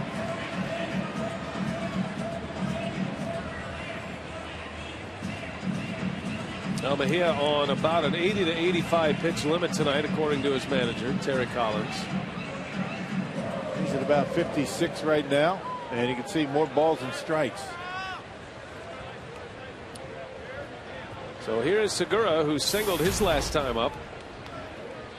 That was back in the 2nd inning. The Brewers actually loaded the bases in that 2nd inning, but could not score. They loaded him up with 2 away. Shopik on his way to the mound. Neither pitcher very sharp tonight, that's for sure. A lot of pitches, taking a lot of time in between pitches, and meetings at the mound. Logan Schaefer looks like he's ready to hit next. That'll be the end of the line for Sean Markham. Looks like Brandon Kensler will have the 5th inning as he continues to loosen up in the Brewers bullpen.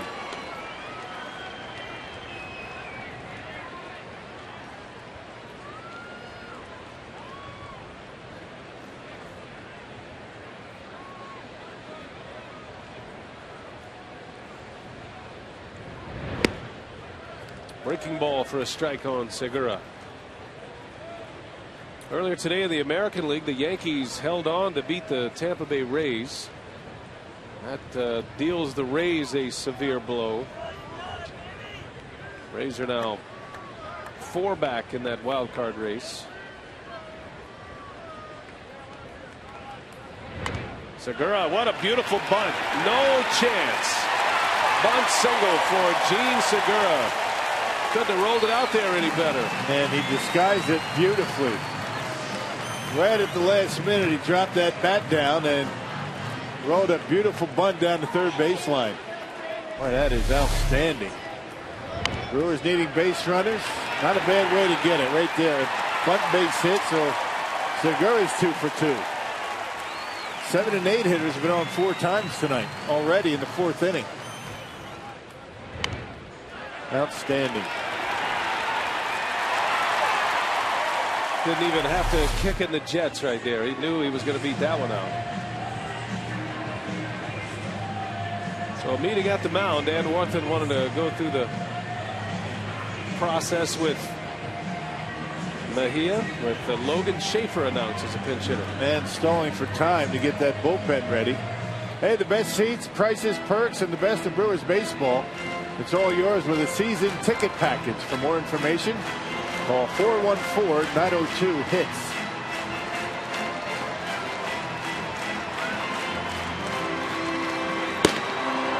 Jeremy Hefner loosening up, trying to get ready as quick as possible.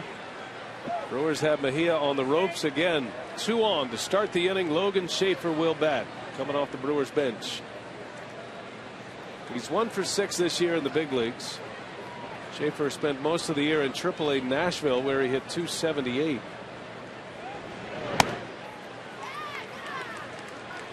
Schaefer had a career best in home runs this year. He's not known as a power hitter, but he hit 11 this season in Nashville. Drove in 40. Also stole 16 bases.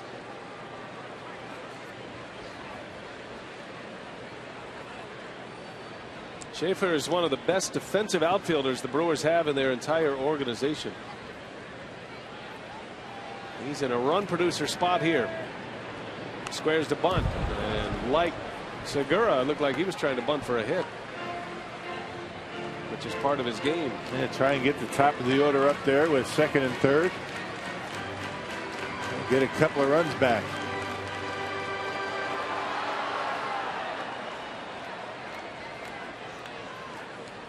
David Wright a step on the grass. Mets scored 3 in the top of this inning. They lead 4-1.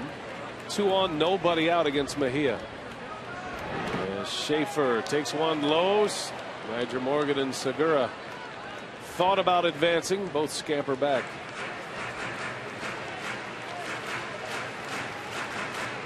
I would imagine Morgan's a guy who's tough to read for a trailing base runner. Segura's keeping an eye on him. You don't really know what Nyjer Morgan's going to do. He starts and stops and then starts again. You really have to be careful taking off. You're better off just staying at first. Then get thrown out at second, even if Nyjer takes off.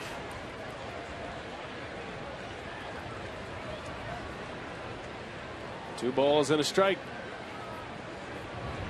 And Schaefer down the line, a base hit. That's going to hit to the corner.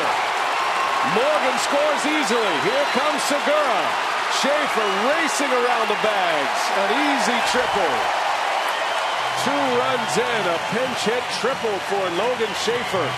And the Brewers within a run. Well, you knew that was going to be a 3-bagger once the ball got all the way down in the corner, because Schaefer can fly around those bases. Well, a walk, a bunt single, and now a triple. And the Brewers right back in it, down and in. He just drops that bat head on it. Hits it hard, and takes a while for Balderspian to collect it in the corner and get it in. By that time, Schaefer all the way around to third base. Pizza Hut delivery of the game for Logan Schaefer. His first career RBIs on his first career extra base hit. Well, congratulations, Logan Schaefer, and it comes in a big spot. Now the Brewers within a run. Aoki at the plate. Nobody out. Schaefer at third, representing the tying run. Yeah, somewhat surprised he's still in all honesty.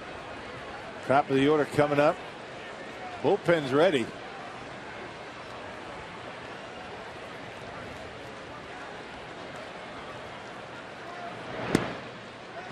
Strike 1 to Aoki.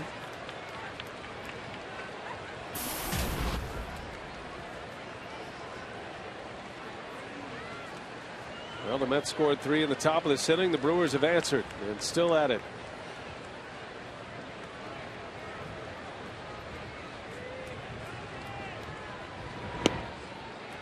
Two and one on Aoki, who walked his last time up. Mejia got him to ground out in the first inning. That'd work. Ground ball up the middle. That'll tie the game.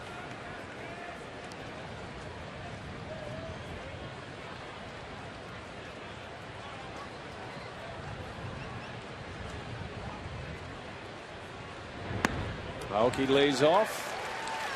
3 balls and a strike.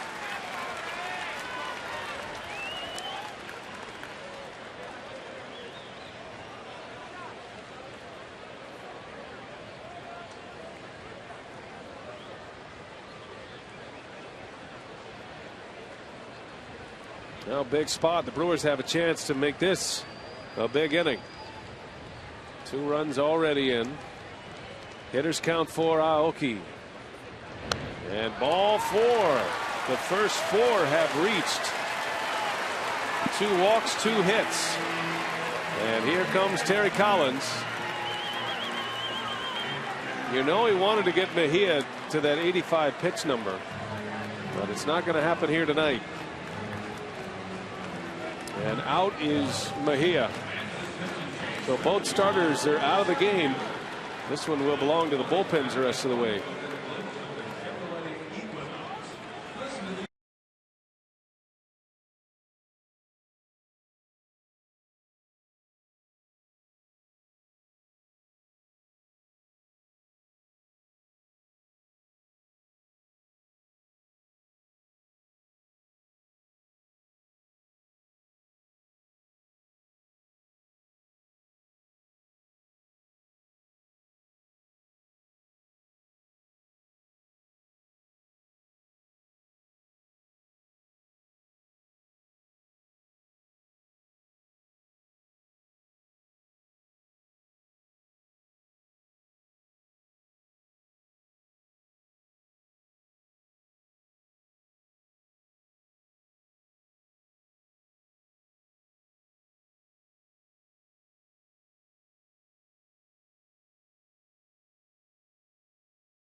Have answered, and Logan Schaefer a big hit, 2 RBI triple, still nobody out.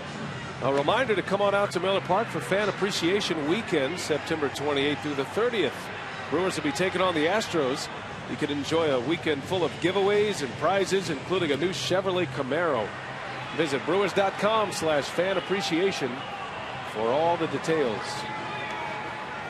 Bernie's ready to slide. The Brewers will now be looking at a right-hander, Jeremy Hefner, who is in relief of Henry Mejia, who does not record an out in this 4th inning. Well, 3 runs on 6 hits, but he also walked 5, did not strike out a batter, did Mejia. Now, Hefner, one of 11 relievers down in that Mets bullpen in his 23rd appearance tonight. Logan Schaefer over at third base. He drove in 2 with a triple. And Aoki just walked. Good speed on the bags for Milwaukee. Here is Ricky Weeks with Braun to follow. And a bender in there for a strike. At this point, Mejia with 3+, giving up 3 earned runs. And as Rock mentioned, those 5 walks to go along with 6 hits, 11 base runners in 3+ innings. Yet the Mets still have the lead for now. Down in the dirt, and here comes Schaefer, and he will score. Aggressive base running. Schaefer saw it right away and is able to score the tying run on a wild pitch. It looked like he spiked a sinker. I mean, that's a tough pitch for a catcher to handle. The fastball in the dirt like that, you really don't have a chance to get in front of it. You do your best. And Logan Schaefer with 2 RBIs, a base hit, and a run scored. He was getting a good look at some of the young players in tough games, in meaningful games here in September. And they're performing well. Now it's tied with Weeks up there and a chance to give the Brewers the lead as Hefner deals a strike.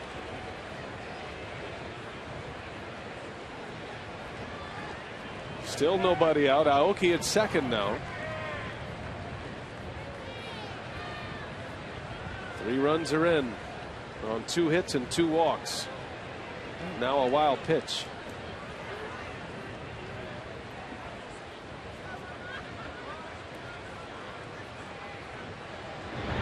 Weeks launches one way back. Goodbye, Ricky Weeks. A 2-run home run. And the Brewers with a 6-4 lead. 5 runs into the 4th. Still nobody out as Ricky Weeks joins the 20-homer club. Well, it's been the homestand of the big inning for Milwaukee. Well, he said before this inning that the Brewers have been having men on base, but haven't been getting the big hit. Well, they've gotten 2 big hits in this inning. A triple, now a home run. Number 20 for Weeks. 3rd consecutive year for Weeks with 20 or more home runs. And a no doubter to the left to give the Brewers a 2-run lead. And here is Ryan Braun, who takes a ball. Boy, what an inning already. Remember, the Brewers against the Braves scored 8 runs in an inning earlier on this homestand. That was on Wednesday night. Had a 4-run inning against Atlanta and a 3-run inning in game 2 of that series. So yeah, you're right. The big inning has been the big story in this homestand so far. This is the 5th game of this 6-game homestand. 5 runs in here before an out has been recorded. 3 hits, 2 walks, and Weeks gives the Brewers the lead.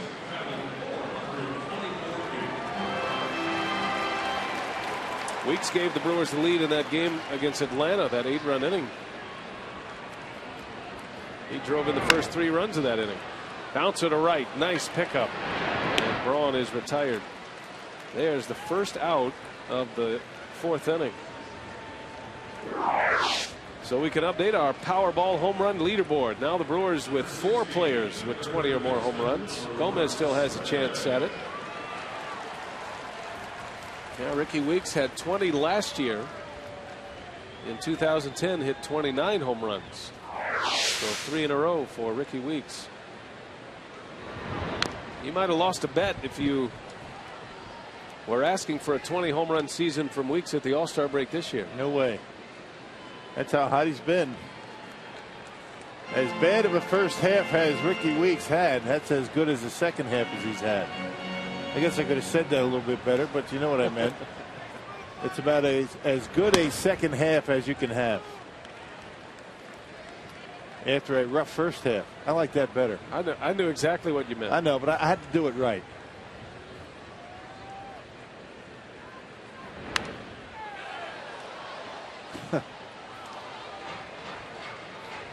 Now Ricky Weeks now at 12 home runs in the second half of the season. And still a lot of baseball to be played. 18 games including tonight.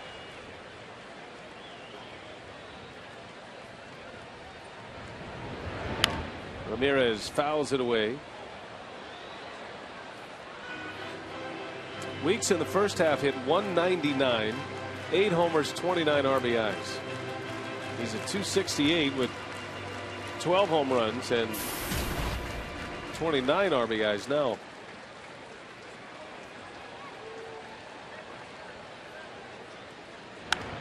Ramirez, little bouncer out to Murphy. Nice pickup.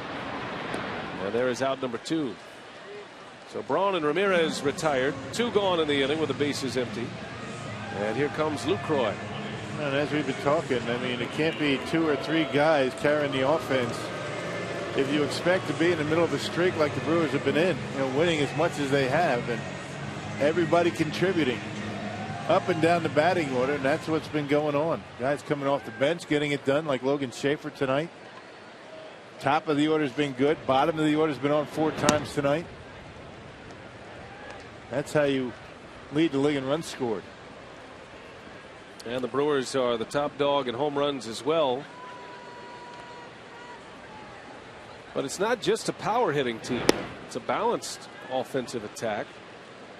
They've been great in the second half, but they do a lot of things well. You know, Renicky has brought this aggressive base running to the organization. It's not a team that sits back for the 3-run homer, although they're capable of doing that. Lucroy, a little lazy pop-up. Murphy's back, and he's got it, and the inning is over. But the Brewers do some big damage. A 5-run inning capped off by a Ricky Weeks homer, a 2-run shot, number 20 of the year. 6-4 Brewers lead.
Fourth inning for Milwaukee in a series of big innings for the Brew Crew.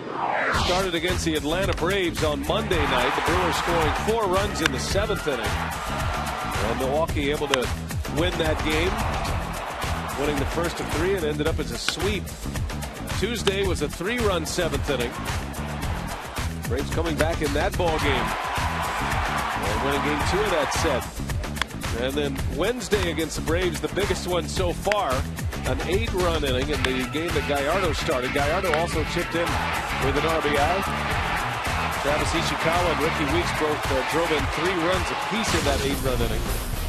And Rock tonight, the 4th inning was the big one. It started with a Segura infield bunt single after Morgan had walked, and then Logan Schaefer comes up big. That's what we're talking about. I mean, the bottom of the order getting it done. Nigel Morgan 2 walks tonight. Segura's been on twice with base hits.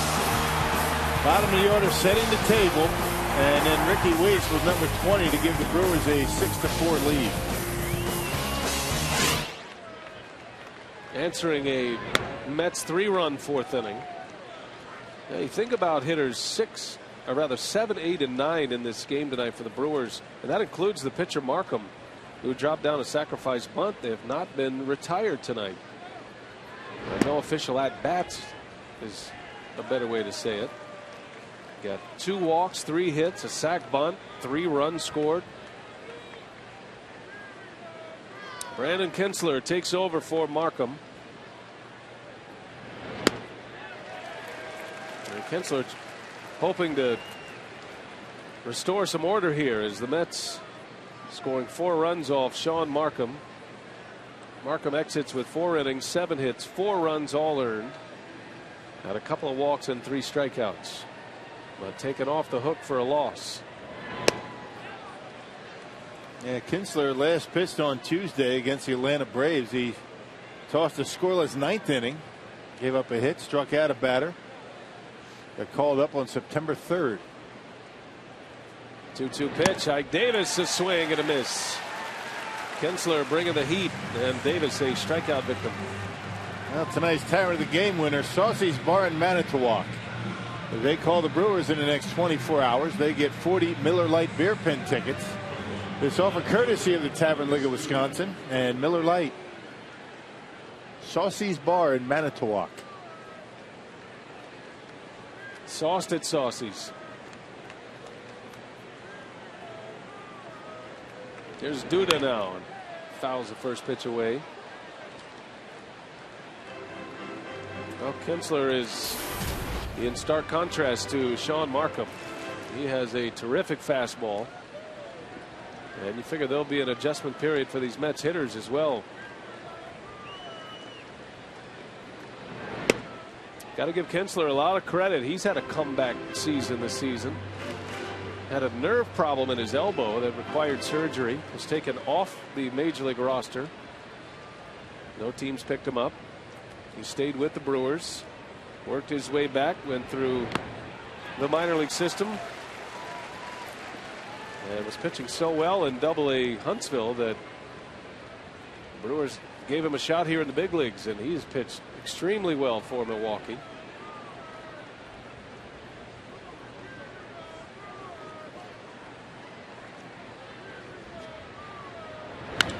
Duda rips that one into right center. Aoki cannot get there. That one hops the wall. And Lucas Duda with a 1-out double. Ripped that one in the gap in right center. His second hit. And look for a second that Aoki was going to be able to get there. He plays that so deep, just has to go across. But Duda hit that ball right on the nose. He smoked that one into right center.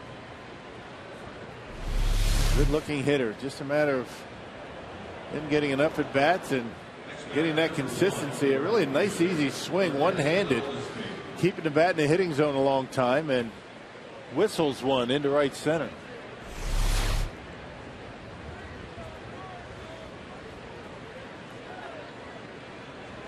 So the Mets with a runner at second base for Jordani Valdespin. Takes a strike from Kinsler.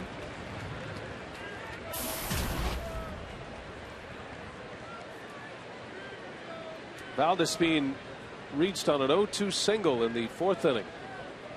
Then he went to second on a wild pitch. He stole third base and then scored on a suicide squeeze by the pitcher Mejia.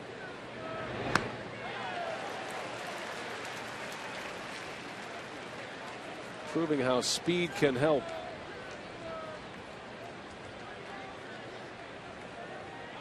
He's down 0-2 again. Both starters are out. Both relievers wearing number 53, Kinsler and Hefner.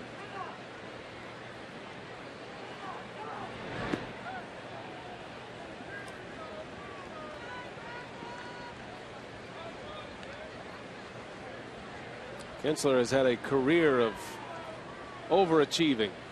He was in the independent leagues at one point, just trying to hang on to a baseball career. He wasn't even in affiliated baseball, playing in the Northern League.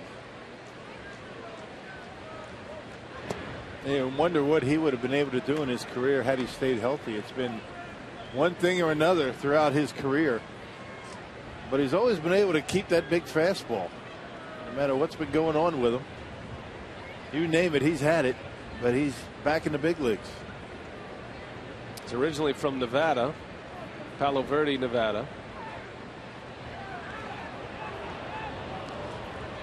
Played his college ball at Dixie State in Utah. I believe that's where Dale Swaim's son is playing right now. Yes, it is. Yep. Dixie State.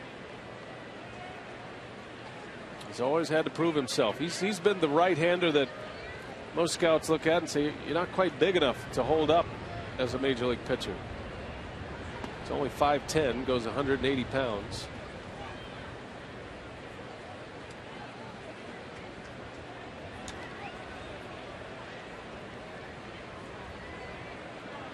Padres gave him a shot out of college.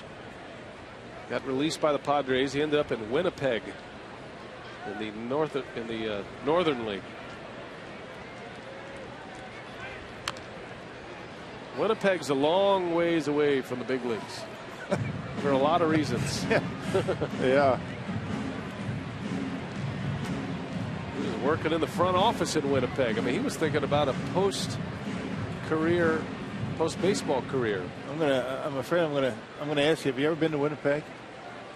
I've been close. Yeah. Did a golf tournament up there. Yeah, I have never been to Winnipeg. Been all around Canada, but not Winnipeg.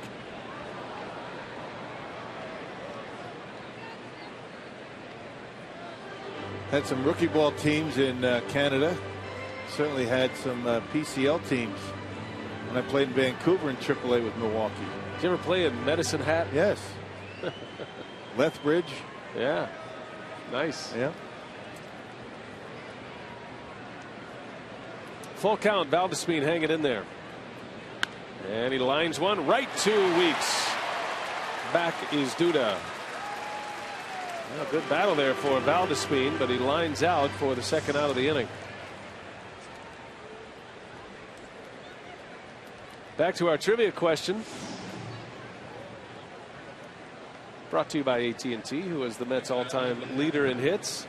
A lot of great players that come through New York, but Ed Kranepool, not the first name that comes to mind. David Wright is pursuing Ed Kranepool. He's just 7 hits shy of tying Kranepool for the all-time Mets hit total. Yep, left-handed hitting first baseman, Ed Kranepool. They're part of that amazing Mets. Yep, 69 Mets, and Kranepool was with the original Mets. There's a swing and a miss. Big cut by Shopik on a breaking ball. So you grew up in Jersey. Did you trend toward the Mets or the Yankees? New Jersey, that is. Or I'm sorry, New Jersey. There's 2 words to the name of that state, by the way. It's a hot spot. Very touchy subject. I was a Yankee fan, but in 1967 I was a big Met fan. And then Yanks weren't very good back in those days. right. Phillies. That was a great place to grow up back in those days. Always had 3 baseball games on. It was like the cable is now. Right.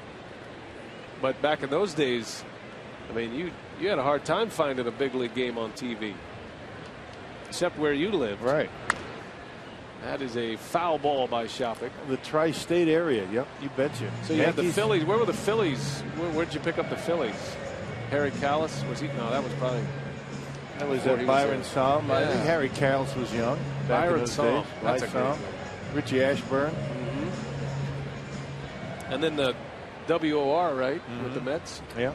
with Ralph Kiner. Kiner's corner. Lindsey Nelson. Like it was yesterday.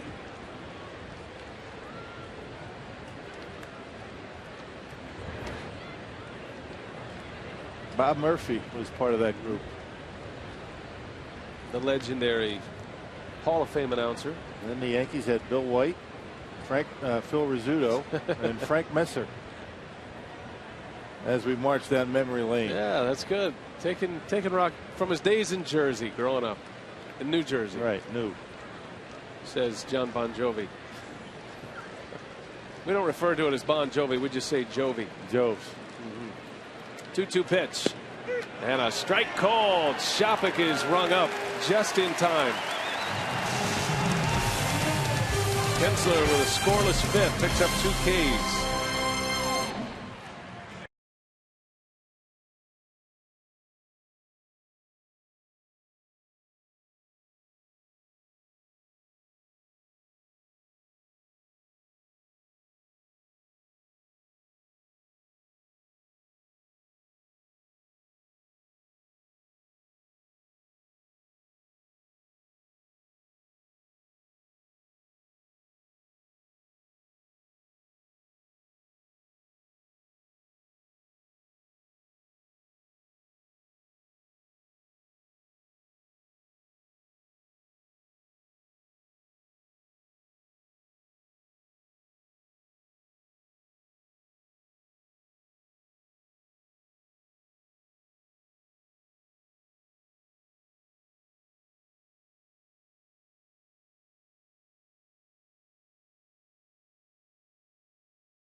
Ricky Weeks with a big hit tonight. Had a 2-run home run to give the Brewers the lead.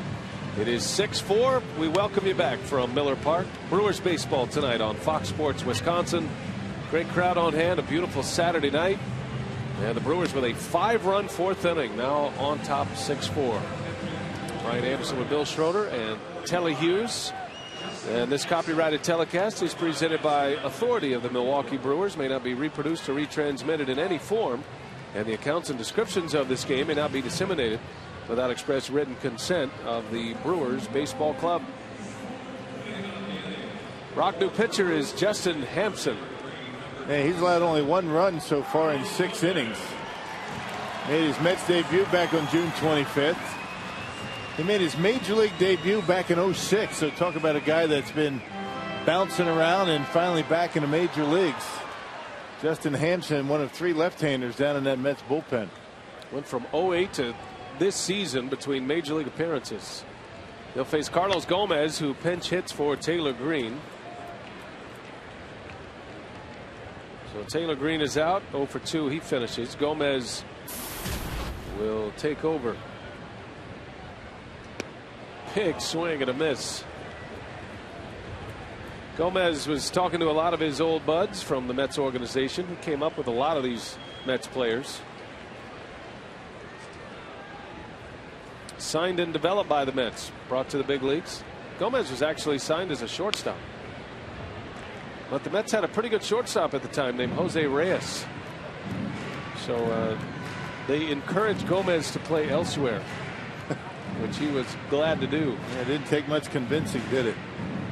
Gomez went to center field. He still takes ground balls over at shortstop in batting practice. Looks pretty good over there. He is dying for a chance to play shortstop again. in one of those odd infield configurations. Renicky always goes with Braun on the 5-man infield, but Gomez is always saying me, me, me when that time comes. Pick me, coach. Put me in. I'm ready to play.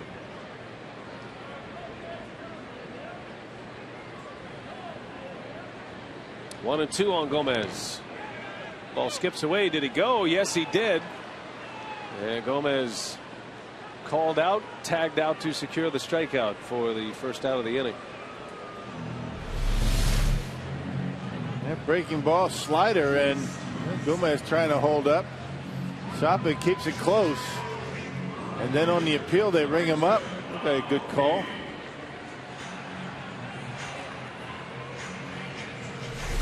One thing you don't want to do is run right away. You know, when you check your swing like that, kind of give yourself away. And by the time you get the appeal, too late to take off. Here's Nigel Morgan now.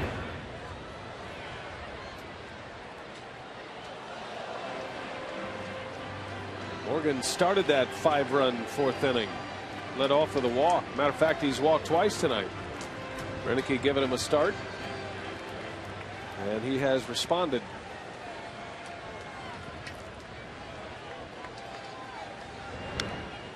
Oh, and 2 the count. Hampson, the third pitcher used by the Mets tonight. Jeremy Hefner entered the game last inning with nobody out. Gave up that 2-run home run to Ricky Weeks. So Mejia, 5 earned runs, the Mets starter. Hefner an earned run in his 1 inning and 1 hit.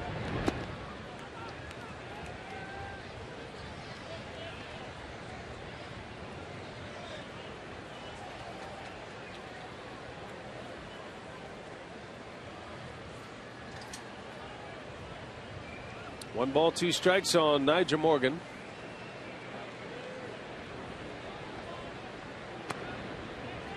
And it goes to 2-2. He's been a patient hitter tonight.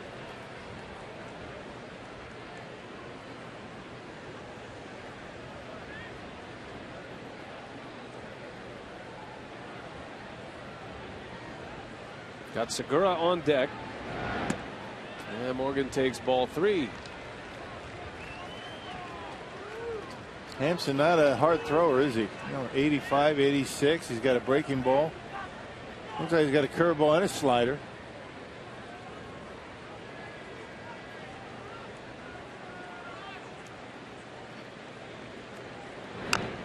Little half swing, slow roller, going to be a tough play. Shopik, no play. Nigel Morgan with an infield hit on an excuse me swing. On base for the 3rd time tonight. That's a bonus against a left-handed pitcher.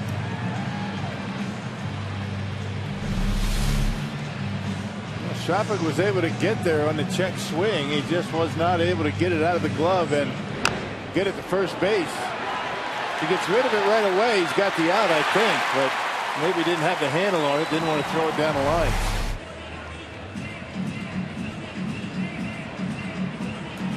Morgan, a base stealer. He's at first for Segura, who has 2 hits tonight. Here comes Terry Collins, and he's going to make another pitching change. Pitchers to burn with the September call-ups, the expanded rosters, and Collins is going to plow through a few of them tonight. Hampson is out, faces 2 batters, and he'll give way. We'll take a timeout.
As we have a pitching change. She's having a great time. From a minor to a minor leaguer. The Brewers minor league report. Wisconsin, they're in the Midwest League Finals tonight. They have a 7-4 lead in the bottom of the 7th inning at Fort Wayne. The Timber Rattlers trying to take a 2-1 advantage in that series. That is a best-of-5 for the Midwest League title. So we are wishing them luck, and we're staying on them tonight. The T-Rats leading 7-4. Another pitcher coming out of the Mets bullpen. This time it's the right-hander Colin McHugh. The fourth pitcher used by Terry Collins tonight. You see, he hadn't been up here very long. 3.60 ERA. 14 strikeouts in 15 innings of work, so he's got a good arm, only 3 walks. They are underway in Los Angeles. The Cardinals scoring twice in the first inning. They have a 2-0 lead over the Dodgers. Dodgers coming up for the first time against Jaime Garcia. Big game the Brewers are paying attention to, just underway out west. Right now the Brewers are 3.5 back of the Cardinals for the second wild card spot. Milwaukee leads 6-4. We play in the 5th. And here's Gene Segura. Segura is 2 for 2 tonight. Had a single to center field, and then he bunted for a hit as part of that 5-run 4th inning. And all 5 of those runs scored before there was an out in that inning.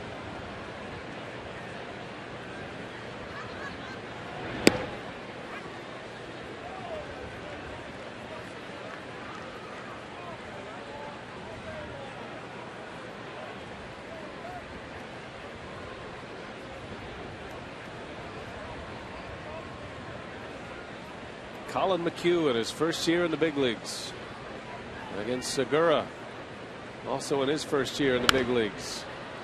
Coming to the Brewers in that trade with the Angels. Zach Greinke for Segura, and 2 pitchers, 2 minor league pitchers, both with a lot of promise. Johnny Helwig and Ariel Pena. Yeah, this is McHugh's first appearance out of the bullpen. He's been working his first 3 games with the Mets as a starter. He's just 25 years of age. And a breaking ball misses.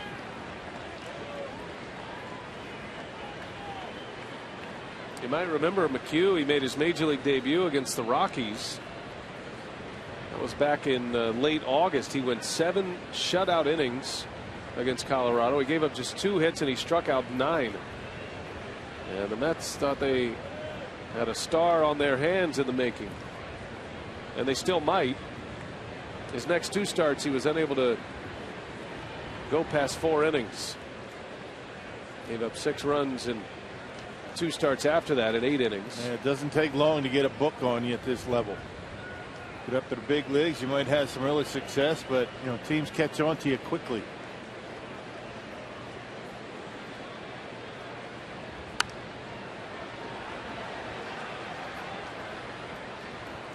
McHugh is in the rotation in the minor leagues, AA and AAA, split time between Binghamton and Buffalo this year. So he's made the trek, AA, AAA to the big leagues. And so did Mejia. Same route. It is a Mets farm system that is a little thin these days. Segura pops it up. Murphy will make the call, and there is the second out of the inning. Nigel Morgan has to stay put.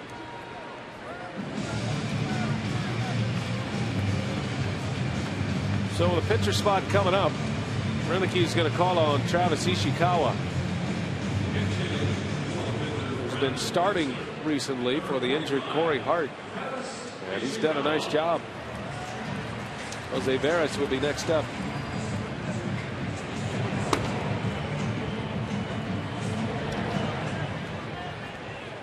Ishikawa as a pinch hitter this year is 11 for 44. That's a .250 batting average, and has 7 runs batted in.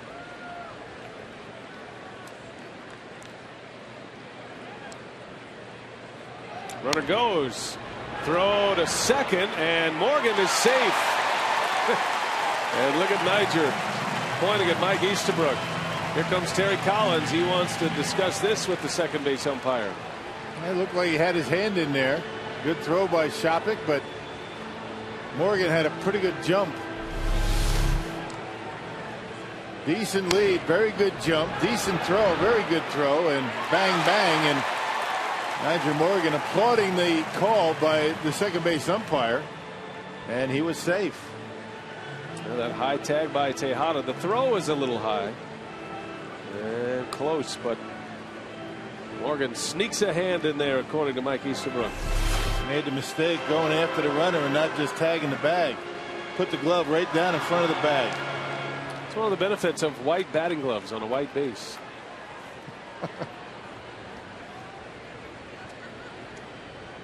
So now a base hit. The Brewers can add to their lead as Ishikawa is up with Morgan in scoring position. He'll probably be stay in the game and play first base. Carlos Gomez pinch hit for Taylor Green.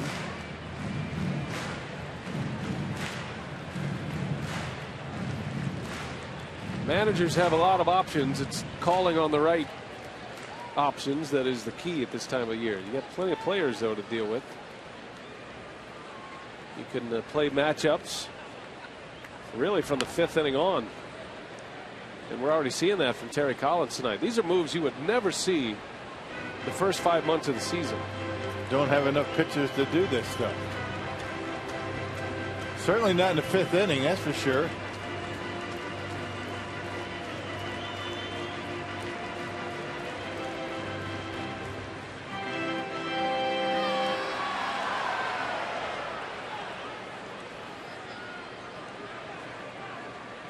Niger Morgan at second, had an infield hit and a stolen base. Ishikawa would love to bring him home. The 1-2, down and out, 2-2 the count.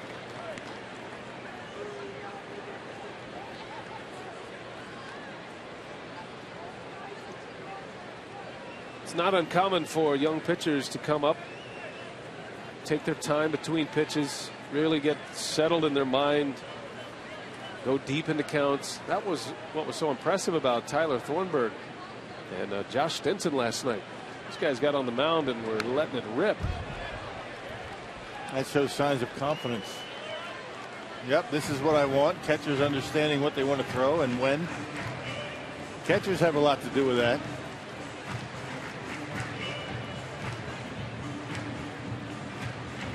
Get it and go. Thornburg on the right, Stinson to his right. Both pitched last night for the first time in a while. It had been 12 days for Thornburg. 2-2. Ishikawa fights one off.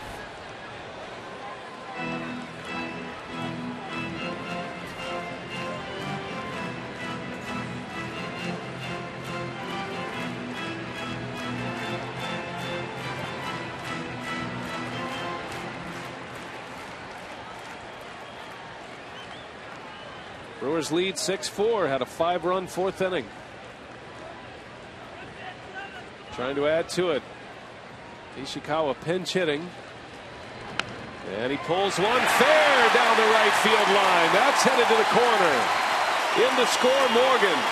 Ishikawa thinking about third. He's on his way. And he will make it. An RBI triple for Travis Ishikawa. Renicky been riding the hot hand, and the pinch hitter delivers here in the 5th. Back-to-back pinch hit triples by the Brewers in the number 9 spot. How about that? And 3 RBIs. He went down and got it. It was a breaking pitch. Ishikawa one-hands it and hits it hard down the first baseline, all the way down to the corner. And Niger Morgan gives the Brewers a 7-4 lead. So Morgan with that infield hit and the stolen base. First triple of the year for Ishikawa. That swing kind of reminded me of Nori Aoki. That had a little Aoki-ism in him. At times you take that top hand off just to keep the bat level through the hitting zone if you're out in front, and it worked. So Lucas Duda did that.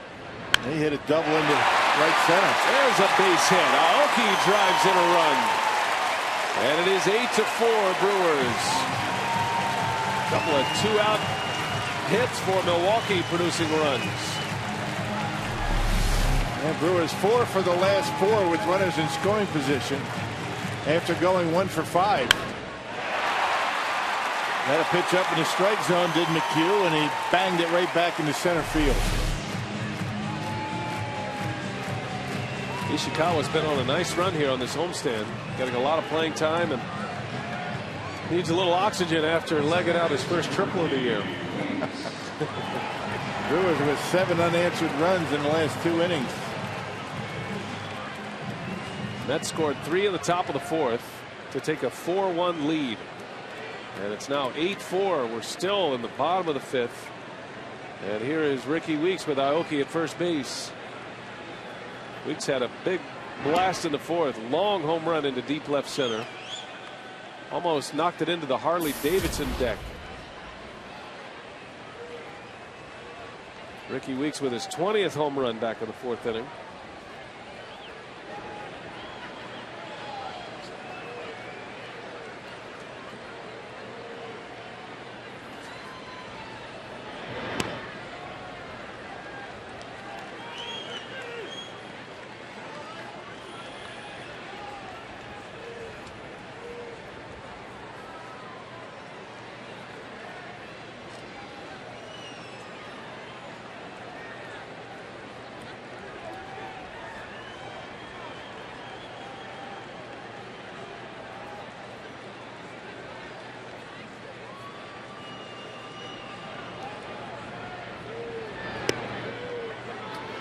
Weeks takes a stretch. Take you back to the 4th inning.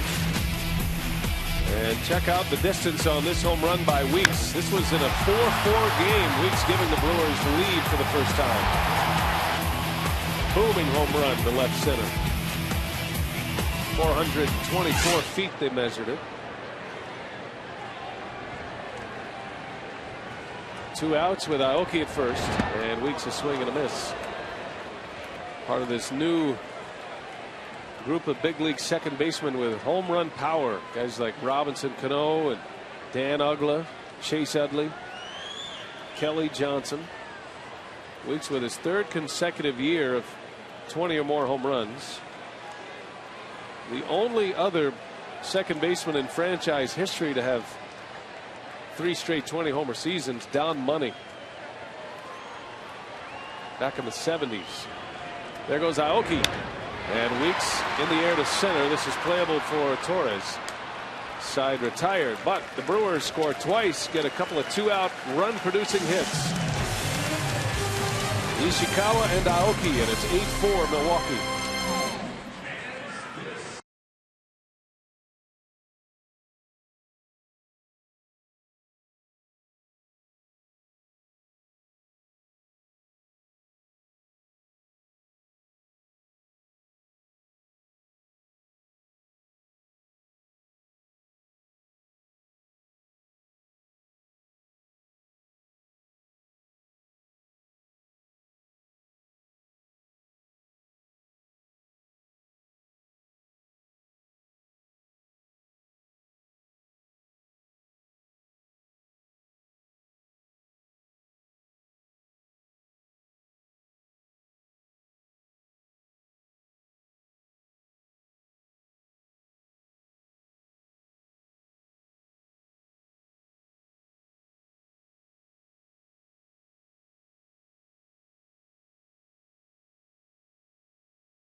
2 innings, take an 8-4 lead over the Mets as we head to the 6th. Come out to the ballpark on Sunday, September 30th, as the Brewers take on the Astros. Everyone's a winner, as all fans in attendance will get a scratch-off card revealing great prizes. Visit Brewers.com/fan appreciation for details. Some changes here for Milwaukee. Carlos Gomez will stay in to play center field after his pinch hit appearance. Travis Ishikawa remains in at first base after his pinch hit RBI triple, and Jose Veras is the new hurler in relief of Brandon Kinsler. Kinsler works a scoreless inning, and now it's Veras, his 65th appearance of the season, trying to keep the Mets at 4. Man, he's been pretty good. He hasn't allowed a run in his last 6 appearances and has been unscored upon in 15 of 17 appearances. Last worked on Wednesday against the Braves. Kinsler went an inning, giving up a double, had 2 strikeouts. A scoreless inning for Brandon Kinsler. Sean Markham started. Markham left this game trailing 4-1, but the Brewers were able to score 5 in the bottom of the 4th to take him off the hook, and added 2 more last inning. Andres Torres takes strike 1. The Brewers with 2 pinch hit RBI triples in this game, sending our media relations department scampering for the last time that's happened. That's going to be an interesting find. Do you remember any in your career here? I don't recall. That's tough to do. A triple is tough to do in the first place, but to get it twice from pinch hitters. Logan Schaefer and Travis Ishikawa with pinch hit triples tonight. Schaefer's produced 2 runs. Ishikawa 1. And doing it the same way. Ground balls inside the first baseline. You think they can dig that up? Last time that's happened? Knowing Mike Vasallo, he's just going to make a phone call and have somebody else do it.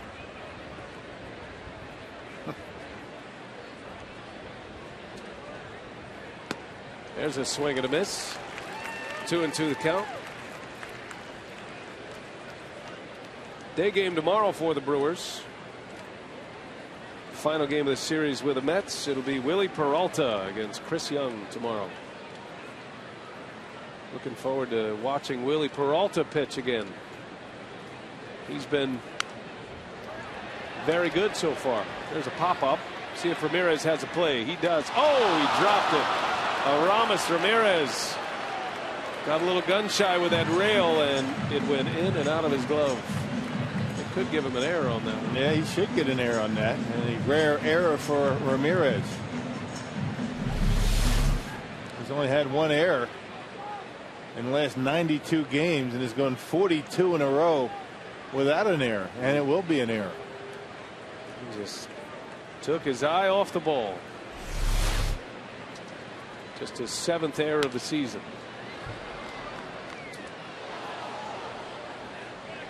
Ramirez has the fewest errors among the regular third basemen in the National League and the highest fielding percentage. I tell you, a game like this, even though you're in a pennant race, I mean, this is a challenge for defenders. Pitchers have struggled, at least the 2 starters. There's a strike called as Veras rings the bell on Torres. Yeah, that patented curveball from Jose Veras. He loves to throw that pitch and gets a lot of strikeouts. And here comes Rick Kranitz to go over a scouting report on Fred Lewis, the pinch hitter. Up and in, low and away. Throw your curveball down in the zone, you'll be all right. That's a scouting report that applies to everyone, right? That's the way they used to be. Up and in, down and away. Back when I played, yeah, pitch him away. We don't know much about him. Pitch him away, see if he can go to right. You know, that's not a bad idea, though. I mean, it worked for Raleigh Fingers to a Hall of Fame career. Right. Wasn't as much thinking going on back in those days. Now, what did they say about this guy again? Stinking thinking sometimes. Man. Got to be a Rhodes Scholar to go through all that stuff. It's all valuable. But I think that's where Rick Kranitz really makes it easy for the pitchers and catchers. He sifts through it. and gives them what he feels as though they need to get to a game. Doesn't overload them too much. Yeah, that's a great point. Kranitz really does do a great job keeping things simple, even for us. Yeah. You know, we go to Rick Kranitz all the time. We ask him about the pitchers and how guys are going, what he sees, and he speaks an easy language to understand as far as mechanics, because you can get very deep, as the Brewers know, their former pitching coach Rick Peterson. Sometimes you walk away from a Rick Peterson meeting fascinated but dumbfounded, because he could go as deep as you wanted to go with the mechanics. Sometimes I used to walk away from one of those conversations. Did I ever play this game? What was that? I don't get that. They got to make it simple for the guys, and they're trying to execute. Lewis slashes it foul. And Peterson, the pitching coach of the Mets for many years. There's nothing wrong with that approach, but you have to have the personnel that's able to handle it. You remember Jonathan Lucroy just got to the big leagues. A lot going on with him, young kid. And I think sometimes a little overwhelmed with all that stuff.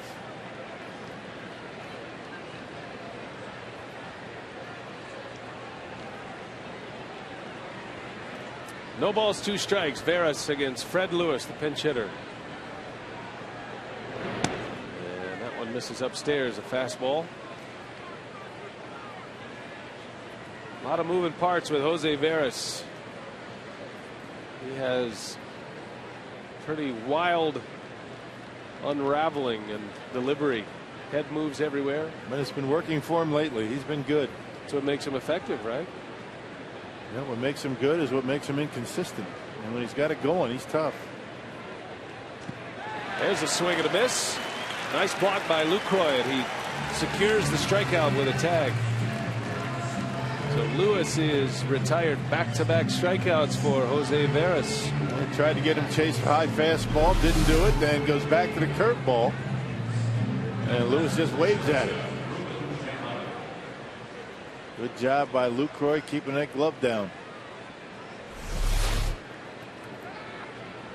See, just like you said, Rock, keep your breaking ball down. The universal scouting report. Never get hurt too bad when you do that. Has any pitching coach ever said, just if you throw him a hanging curveball, and if your fastball's middle, you'll be fine. Sometimes that's the way you had to do with George Brett. You had to make him too good to hit. And hope he hit it at somebody. At least it wouldn't affect your pitch count. Right. Kranitz and Renicky having a chat. Jerry Narron, the bench coach. Those are the 3 that make the decisions, and there's a lot of discussion with those 3. There's a fly ball to right. Tejada will fly out, and a tidy inning. 1-2-3 for the first time tonight. The Mets go in order.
Wisconsin is presented by the Wisconsin Lottery, reminding you to please play responsibly.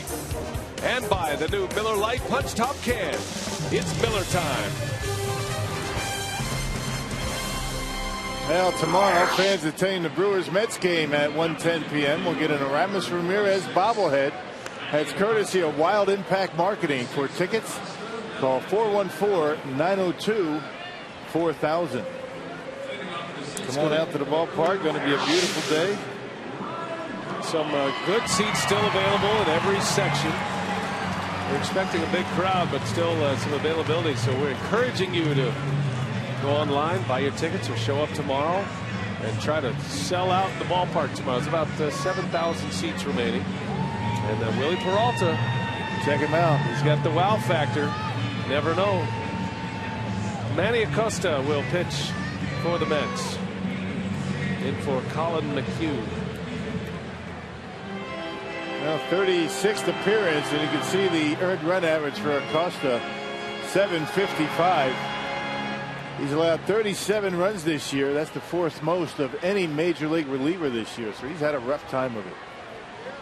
Ryan Braun leads off. 8-4 Milwaukee, bottom of the sixth inning, and a big hack from Braun. And Braun at the plate, presented by Wendy's. Got an RBI double in the first inning that tied the score at 1. Braun singled and stole a base in the third inning. Grounded out his last time up. So he's 2 for 3. His batting average .312. Still nursing an injured wrist. You figure the Monday off day will certainly help Ryan Braun. He said the off day Thursday was big for him to come back.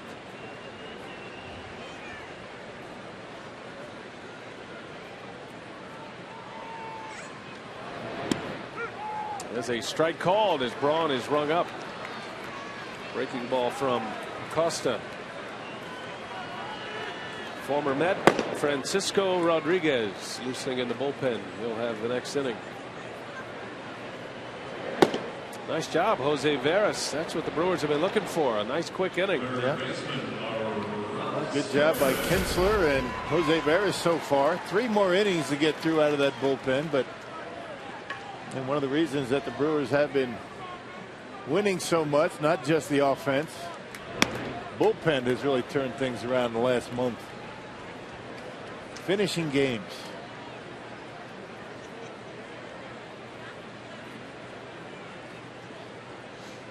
Aramis Ramirez 1 for 3 tonight. He had an infield hit back in the first inning.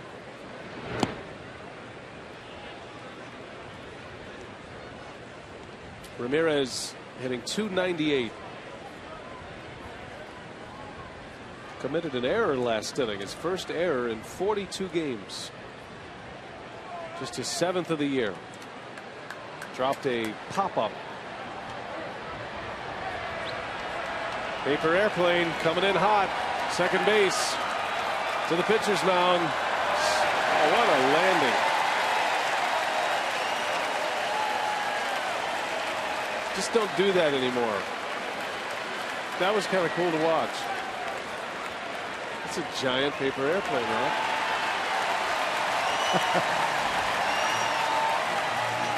Just don't get any more ideas. Came from the upper deck. I mean, I saw that thing almost the whole way. It was on a perfect arc. I thought it was going to hit the pitch. Mesmerizing, wasn't it? I totally lost interest in the game. I'm glad they stopped play. And Ramirez is drilled and not happy. I don't know if Acosta and Ramirez have any history, but Ramirez not pleased with that pitch.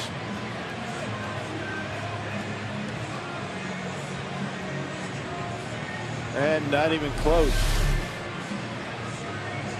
I mean, you wonder about that and what's going on with that, but that was clearly intended to be way in off the inside corner. Not to say they were supposed to hit him, but it smoked him right in the side.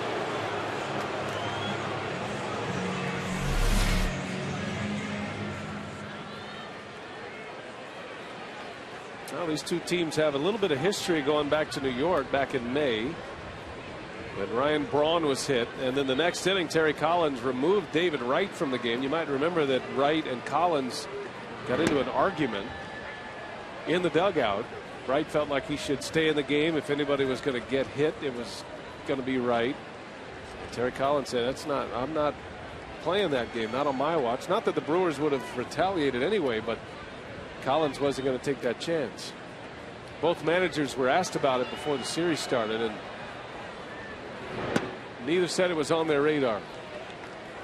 That's a long time ago.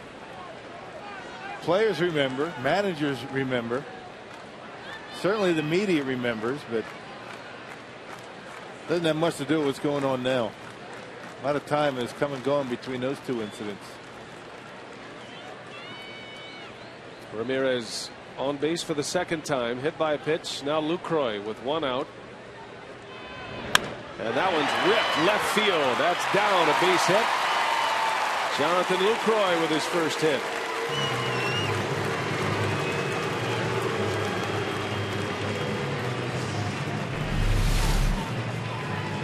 Yep, fastball straight as his string, up and in, and Lucroy has been turning on pitches in this homestand against the Braves and the Mets. Fastball's in, ripping him into left field.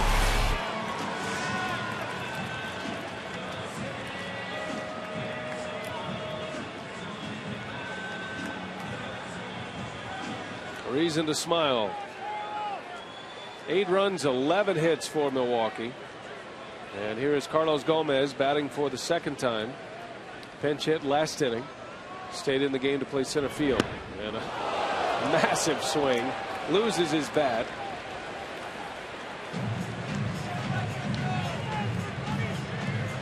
There's a little bit of wow factor with Gomez, even when he swings and misses. Prince Fielder is the only other guy that I remember that with the Brewers recently that could get those kind of oohs and ahs on a swing and a miss. And Bernie could do it. Jeremy Burnitz. Yeah, that's a good one. He used to fire that bat.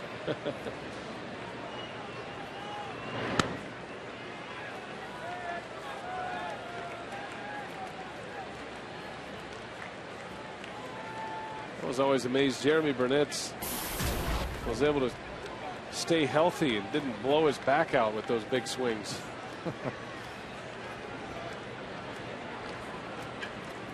Former All-Star with the Brewers. I wonder what he's doing now. Yeah, his last year was 06, I think. Yeah. Finished his career with the Pirates. But his best years came as a Brewer. One of those many outfielders that left Cleveland. Richie Sexton, I should say Manny Ramirez. Yeah. Guys like that, a lot of them.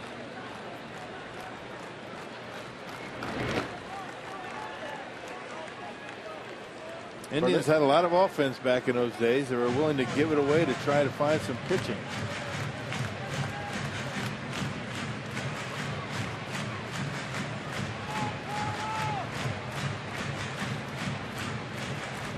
Two and two on Gomez. Brewers lead 8-4. Scored 7 unanswered. A 5-run fourth, 2 more in the 5th. Now batting in the 6th. And threatening once again. 2 on with 1 out. And Gomez rips it foul.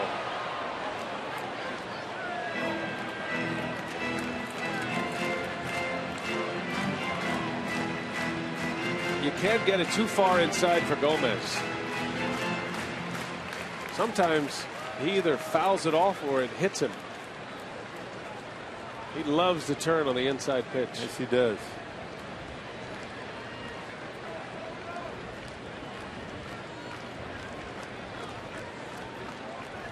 Acosta ready.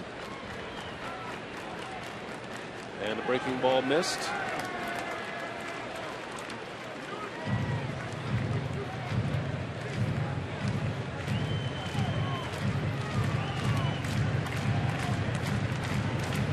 Cardinals Dodgers now in the 3rd inning. St. Louis leads 2-1. Dodgers are batting in the bottom of the 3rd. Alan Craig is homer tonight. His 21st. Cardinals got 2 runs in the first inning. Pirates beat the Cubs earlier today. Braves defeated the Nationals. A comeback win for Atlanta.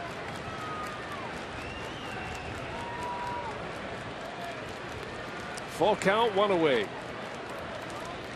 And a swing and a miss. He got him with a breaking ball.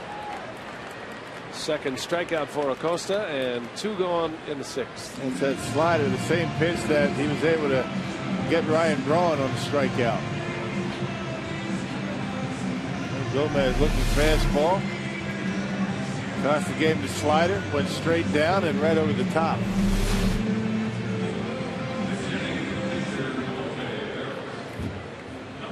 So it's going to be Bianchi now to pinch hit. He'll be hitting in the pitcher spot. Jose Veras goes a scoreless inning with 2 strikeouts. The spot was originally occupied by Nyjer Morgan, who had 2 walks and an infield hit. Right off the end of the bat, Bianchi quickly retired, and the Brewers come up empty in the 6th. Already 6 in the books. We go to the 7th. 8-4 Milwaukee.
Toyota, the Brewers erupt a 5-run 4th inning. Segura with a bunt single and a 2 RBI triple by the pinch hitter Logan Schaefer.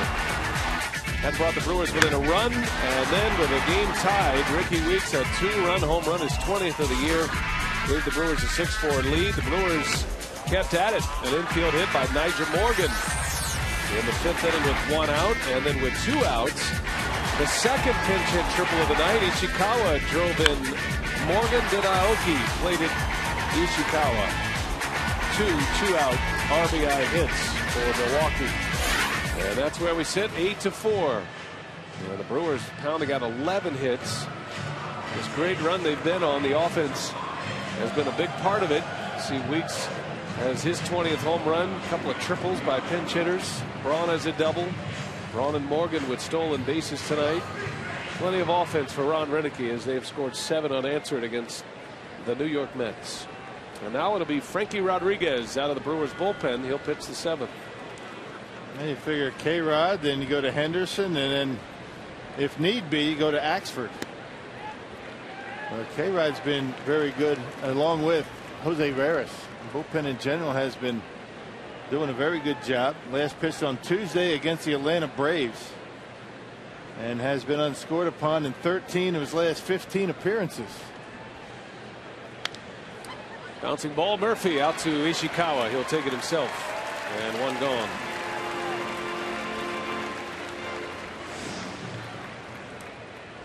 Rodriguez traded from the Mets to the Brewers last year during the All-Star break. And of course, K-Rod coming to Milwaukee, he was the Mets closer, and then pitched in a setup role with the Brewers.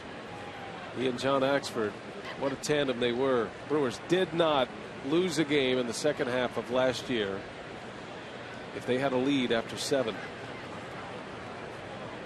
And you might remember when Rodriguez arrived in Milwaukee, you know, he was still in that mindset that he would be closing games. He would be used as a closer. Doug Melvin had said that, you know, it's going to be up to the manager, but it won't be every night that Axford can close out games. But that situation never really presented itself. And K-Rod was vocal about it, but he wasn't to the point where he didn't want to pitch. He wanted to compete and pitch, but he was clear about the fact that he wanted to be a closer. But he ended up being one of the best setup guys in the National League last year.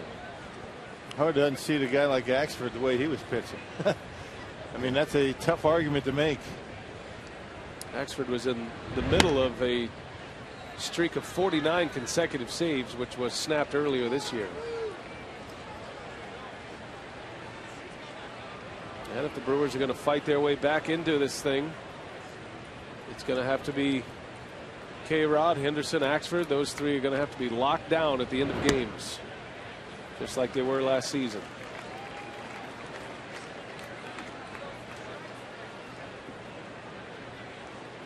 A little housekeeping out there in the bullpen.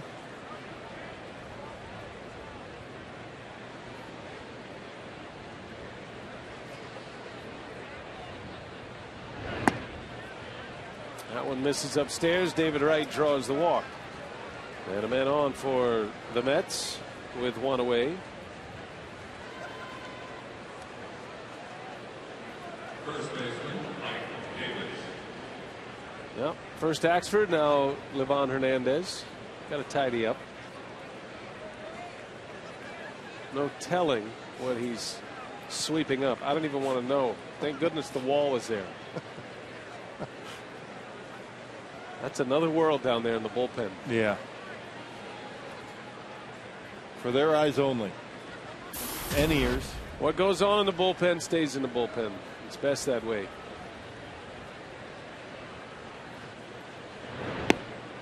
There's a breaking ball strike.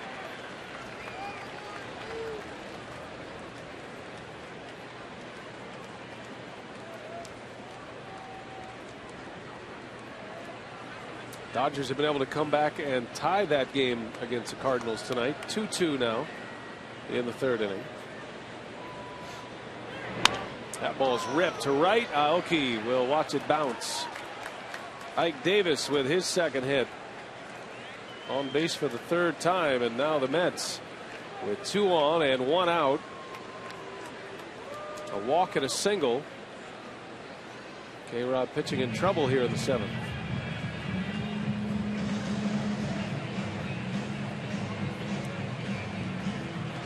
K-Rod's had such good command of his fastball, but in this inning, walking right and then giving Davis a fastball down the middle.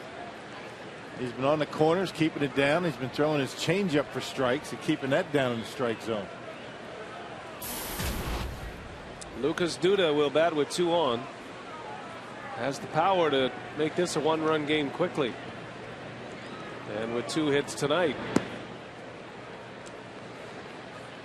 Duda had a 2-out RBI single in the first inning. And then he doubled in the 5th off Kinsler. Only hit Kinsler gave up in his inning. Markham started. He went 4, gave up 4 earned runs. Kinsler worked a scoreless 5th. Veras a 1-2-3 6th. And now K-Rod as Duda takes a big cut. And he was right on that one, just a little bit underneath.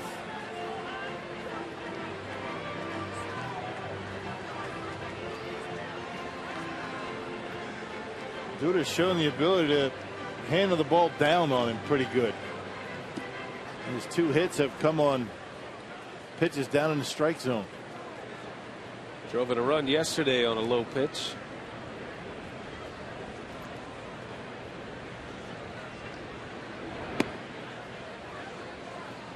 Two and 1.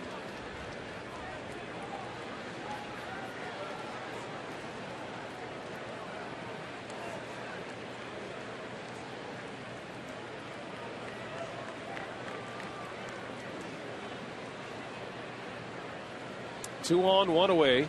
Brewers are looking for a double play here. And Duda lifts one in the air to center field. Playable for Gomez. And tagging and advancing to third base is Wright. There is out number 2, though. Lucas Duda just missed that one. 2 gone with 2 on. First and third now for the Mets. For Jordani Valdespin. K-Rod able to get in on the hands just enough to keep it in the ballpark, but Duda big and strong. And took Gomez all the way back almost to the warning track. He is a strong young man. Lucas Duda.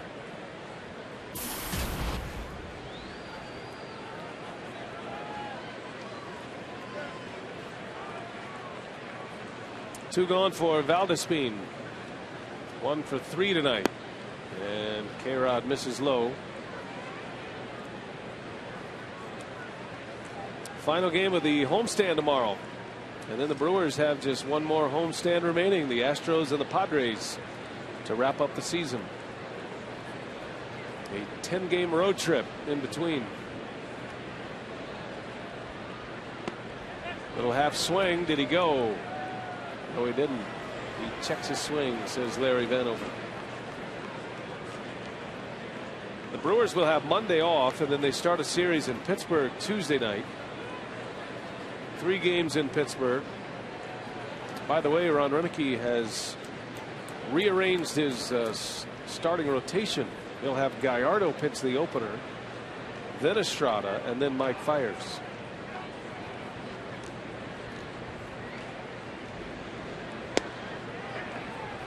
Keeping Gallardo on his regular turn.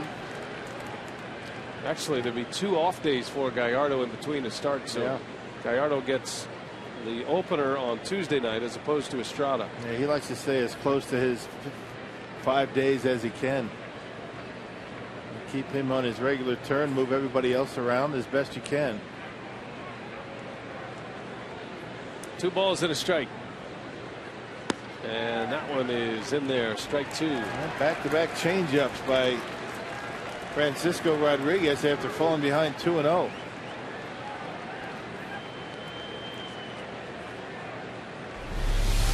Pulling the string on the changeup, and a pretty good changeup to hit, though, up in the zone.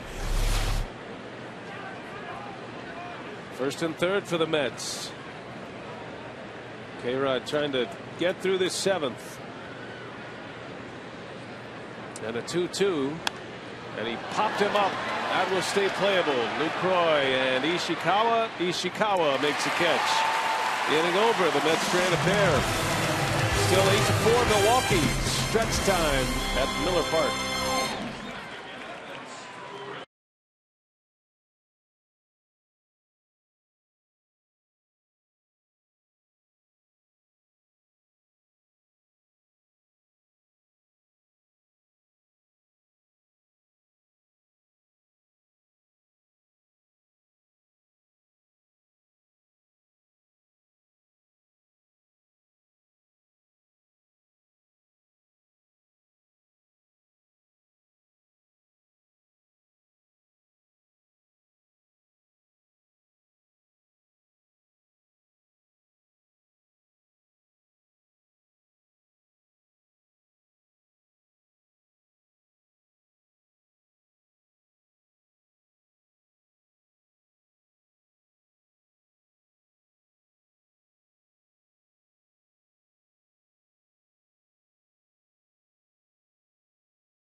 Here 8-4, and time now to hear from you, the fans, on the Pulse of social media. It's September baseball, and we're talking playoffs here. Hard to believe that a month ago the Brewers were 12 games out, and today they sit just 3.5 games back. So we asked fans, in the playoff standings, would you rather be the leader or the chaser like the Brewers are this season?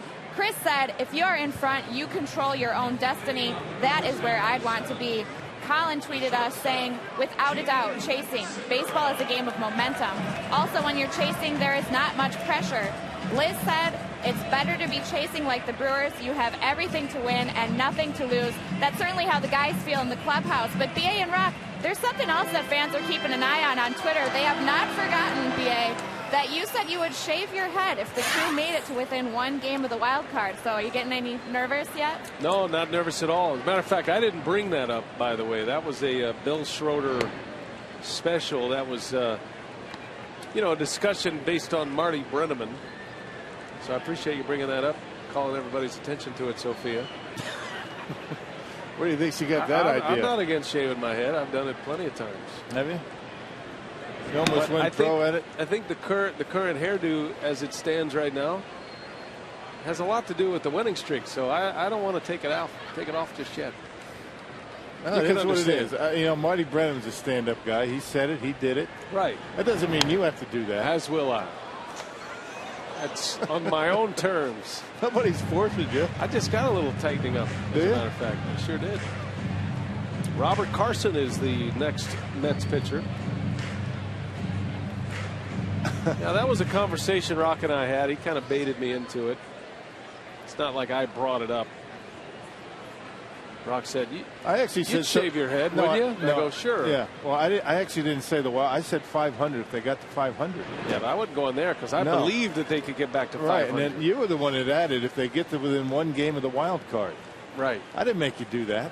You could have said no right then and would have been the end of it. That's what you did. You said no. I felt like somebody needed to step it up. Step up.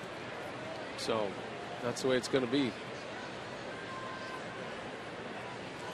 Yeah, I like to, tighten it up for the wintertime. For the ski cap. I don't have a lot going on anyway. I mean, it's pretty short. Carrie Waking, she tightened me up the other day. Yeah, looks good. Really does. She's got the clippers ready to go. Yeah. Along about the on-deck event. As Segura draws the walk.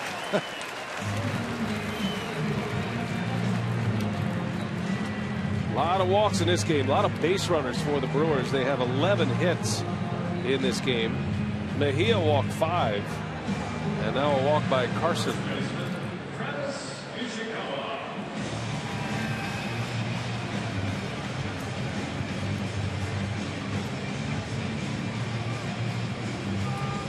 Well, Bernie, he's ready to slide again.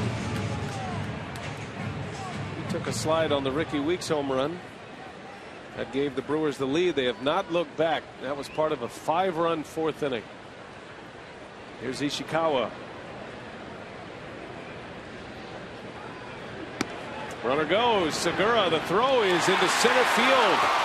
And Segura on his way to third base. A stolen base and an error, and the Brewers keep the pressure on the Mets. Young man's been impressive, that's for sure. And Segura has handled the pressure of playing meaningful games this month and has done a bang-up job, not just defensively, but he has been very active on the bases. He's shown a good eye at the plate and has come up with some big hits. And able to get into third base on the throwing error by Shopik.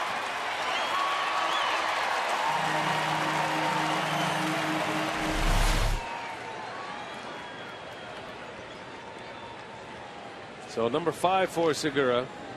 Now he's at third. Ishikawa in the air. Shallow center. That's got a chance to fall as Torres makes a diving catch. And Segura cannot advance. Boy, he had a long way to go for that ball. He was playing Ishikawa deep. So the first out. 1 gone, and Segura is still at third base. Our text question tonight, courtesy of Ho Chunk Gaming. Do the Brewers have a good balance of power and speed for this season and beyond, Jeff and Cedarburg? I think that's the strength of the team. That's what you hear from opposing managers. Clint Hurdle brought it up. Terry Collins earlier today. I mean, when they start to game plan against Milwaukee, that's what you hear from these guys. The aggressive base running, not just stolen bases, putting the pressure on the defense. Brewers first in the league in home runs, third in stolen bases. So not a one-dimensional offense.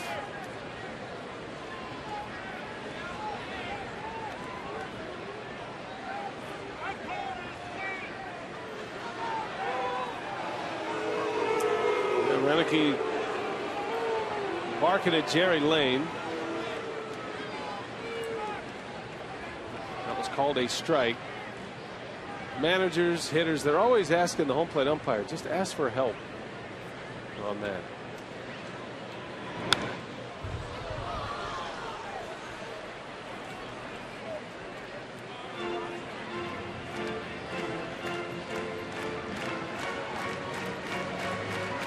I'd say Jerry Lane's one of the more patient umpires, wouldn't you? He's kind of got a laid-back style. He can get his dander up. I remember a series a few years ago in Atlanta where the Brewers had a rough time with him. How was the Ned Yost Jerry Lane confrontation? Oh, that was great. As Aoki strikes out, Segura still at third base, and now 2 gone. Since you mentioned it, I do remember that.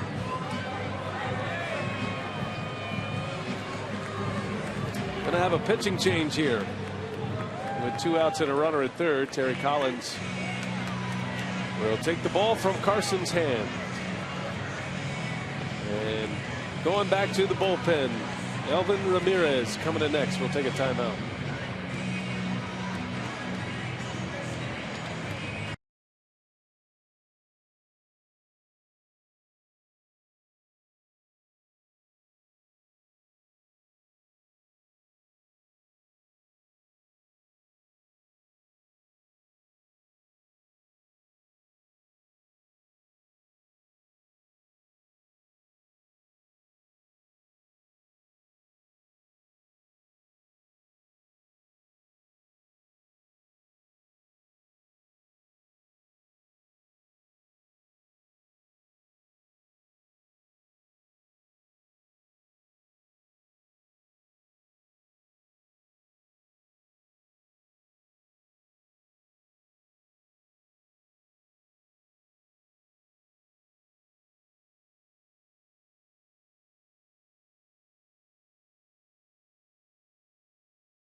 Eight to 4, the Brewers have the lead.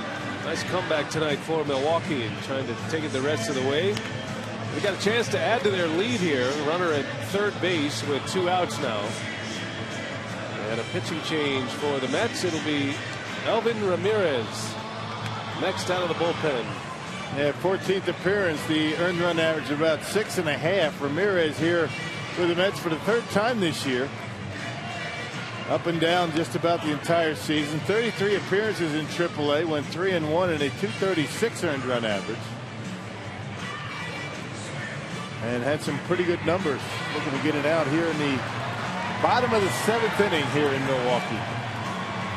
He's the 5th reliever used by Terry Collins. Segura started the inning with a walk. He stole second and made it to third on an error. He was there with nobody out. Ishikawa popped up. Aoki struck out, and Segura still stands there with 2 away. Now Ricky Weeks.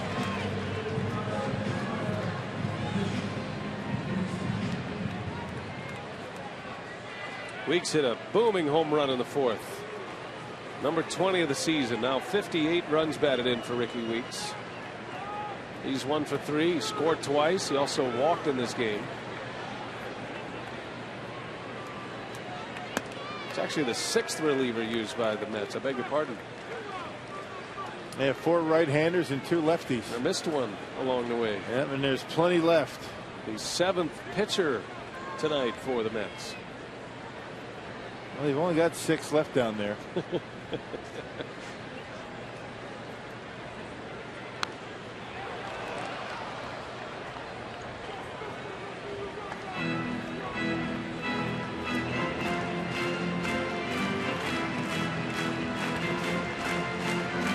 A win tonight coupled with a Cardinal loss, the Brewers will be just 2 back in the loss column, 2.5 overall in the wild card race.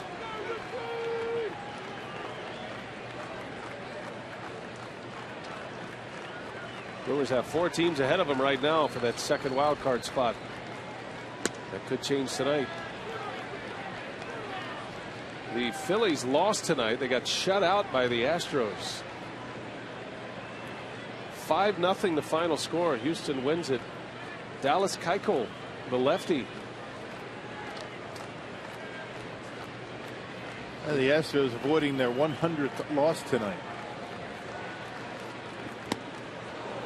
How about Houston? They've taken 2 out of 3 so far from the Phillies, with 1 to play tomorrow. So the Phillies go to 73 and 73. Played 1 more game than the Brewers. Milwaukee can leapfrog the Phillies with a victory tonight. 2 balls, 2 strikes. 8-4 Milwaukee. And Weeks fouls it back. The Marlins beat the Reds tonight. Cincinnati's magic number still at, well, it's at 7 tonight. Right. And they lost 6-4 to the Marlins. Burley beat Cueto tonight. Cueto drops to 17-9. He's making a run at a Cy Young Award. But the magic number will stay at 7 for the time being.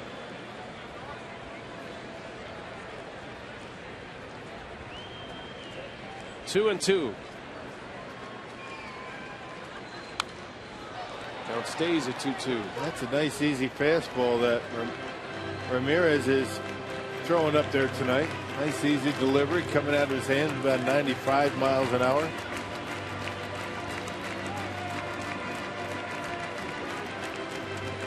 Easy cheese. Yeah. Just gets on you quickly.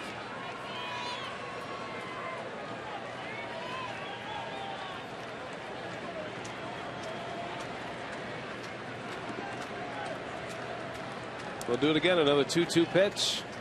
Segura ready to run at third base. And Weeks rips one center field and off the glove of Torres. Segura will score. Weeks into second base.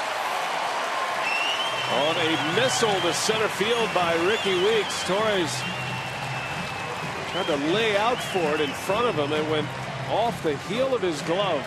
Kind of overran it, didn't he?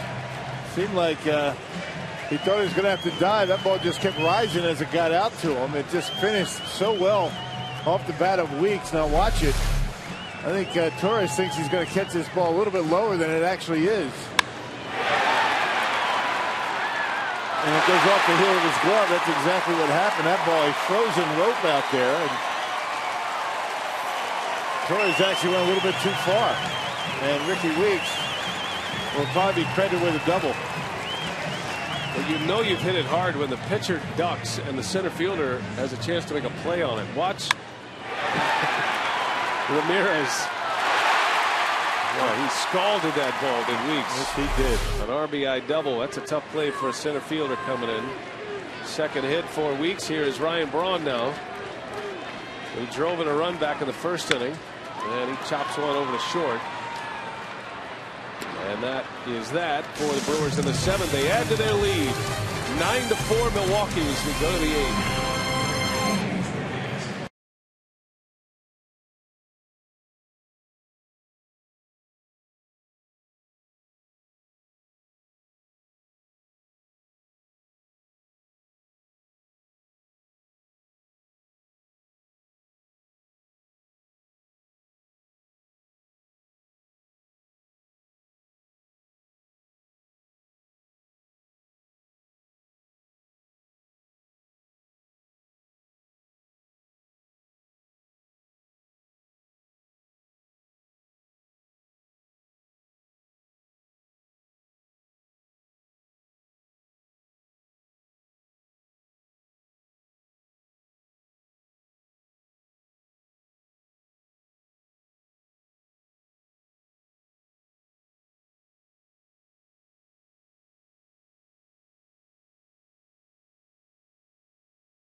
8th inning. We've got a long one here at the old ballpark. Let's check out our Miller Lite What's on Tap tomorrow against the Mets at 12:30 for Brewers Live. Remember, Aramis Ramirez bobblehead day. Good tickets still available for tomorrow's game.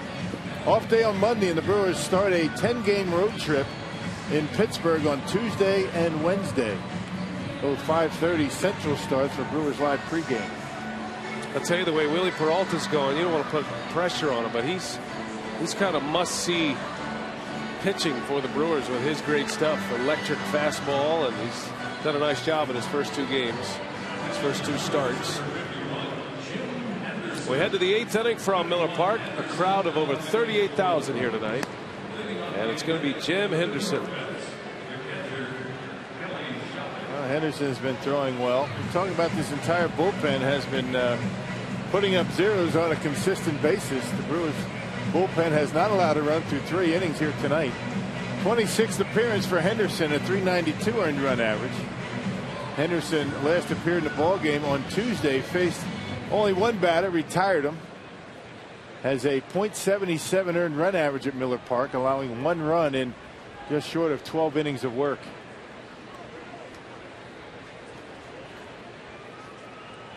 Henderson now the setup man for the Brewers.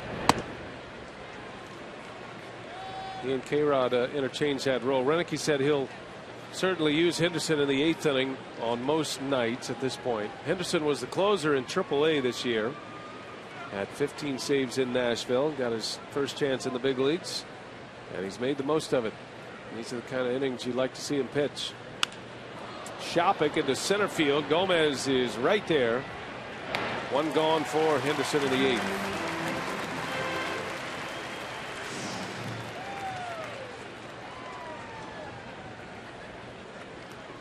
After Monday's off day, the Brewers will have 16 in a row to finish the season. That 3-city road trip: Pittsburgh, Washington, and Cincinnati, and then home against the Astros and the Padres to finish the regular season, and hoping their season continues.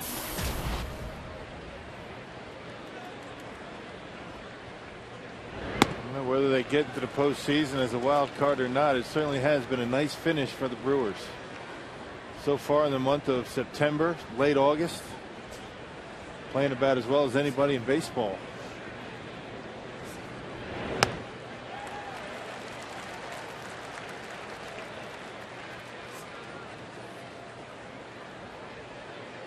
Now the Brewers have really dominated here at Miller Park. They've won 17 of their last 20 home games. Swing and a miss. Henderson, 97-mile-an-hour fastball, strikes out Torres. The benefit of a few off days, huh? Everybody could use off days, and certainly a guy that throws hard, and no chance up there. Andres Torres is strikeout victim of a high fastball.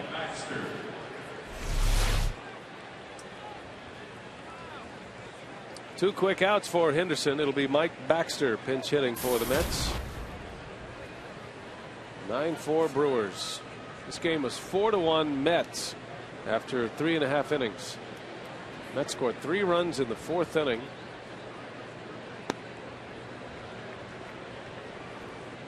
After they scored 7 runs last night in a 7-3 victory. They were right back at it offensively here tonight against Sean Markham, but the bullpen has been stingy for the Brewers tonight. Starting with Brandon Kinsler, then Veras, Frankie Rodriguez, and now Henderson. Only 2 hits and a walk thus far from the relievers tonight. If you get a chance, you might see John Axford. He hasn't pitched since Monday.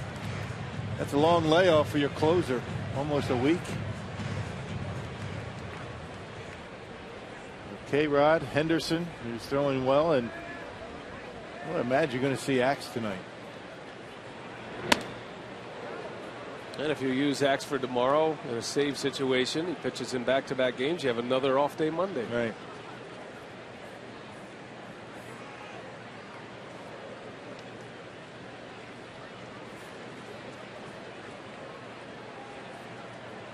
He looks pretty stressed out.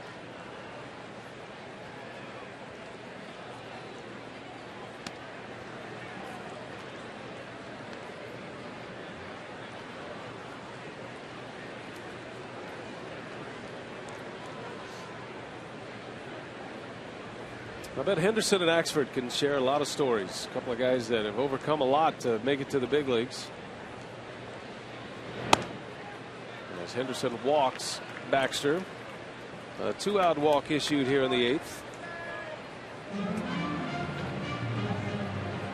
Surgeries getting released. But you never know sometimes, and give a lot of credit to the Brewers scouts and player development. They saw something in Henderson. He accepted an assignment to Single A at 26 after he had been at Triple A for a couple of years already after his surgery. Went to Appleton, went to Wisconsin with the Timber Rattlers, and started to plow his way up through the system, and finally gets rewarded after 10 years in the minor leagues. Yep, and you still have that dream, and that you have that burn in your stomach to want to continue to compete and pitch, and that's the ultimate goal. The brass ring is to get your name in the baseball encyclopedia. That's it. Played in the big leagues. He'll be one of the many Hendersons.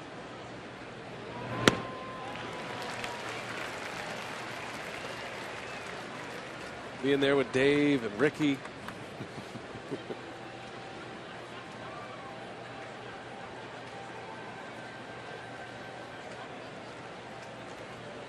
Quickly 0-2 on Ruben Tejada. Henderson deals, and a foul out of play.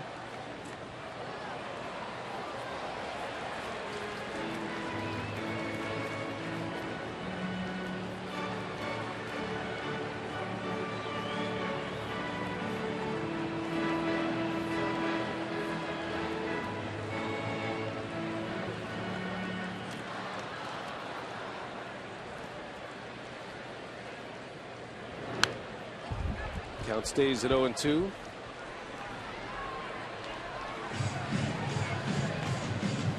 Jim's a Canadian.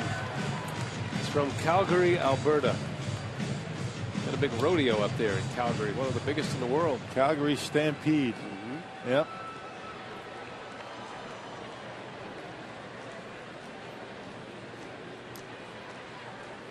Oh-2 pitch in the air to center field. Gomez tracking it. And that's the inning. Henderson puts up a 0. Well, the bullpen's been outstanding tonight. 4 scoreless from the Brewer pen.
Jump around here at Miller Park as well. 9-4 Brewers. We're going to the bottom of the 8th inning. And you go back and look at a couple of key pinch hitters, Schaefer and Ishikawa, in consecutive innings, consecutive triples for runs. Boy, you're talking about Ron Renicky pulling the trigger at the right moves as Logan Schaefer just hits a nice little triple down the line with his speed to drive in 2 runs, and then ends up scoring the tying run on a wild pitch. And then Travis Ishikawa, boy, a job he's done since he's been in the lineup. But Harry didn't start the game. Big pinch hit, drove in a run on his triple. All right, we'll continue to break this game down on Brewers Live. Post-game, get you up to date on the wild card standings. What's going on out in L.A. as well between the Cardinals and the Dodgers. Brian? All right, thank you, Craig and Davey. Looking forward to Brewers Live coming up. Jeurys Familia is the new pitcher for the Mets. Hard thrower, one of their big prospects out of their minor league system. Hey, he was a starter down in the minor leagues in AAA. 28 starts, went 9-9 with a .473 earned run average. Had 128 strikeouts in 137 innings down in the minor leagues. By the way, the Cardinals and the Dodgers are tied at 2. That game's in the 6th inning. Cardinals are batting in the 6th. And a note on the triples that Craig and Davey showed you. The last team with 2 pinch hit triples, the Cincinnati Reds in 1996. April 30th of 96. Vince Coleman and Lenny Harris. I had forgotten that Vince Coleman played for the Reds. Right. The former Cardinal great. So the last team with 2 pinch hit triples. It's even more rare to have 2 pinch hit triples that both produce runs, and we're still trying to dig that one up to find out the last time that has happened. No surprise, Lenny Harris. He was one of the best pinch hitters of all time. Yes, he was. And Vince Coleman, how many guys faster than him? Vince Coleman's been in the news a lot this year. His stolen base record was broken this season.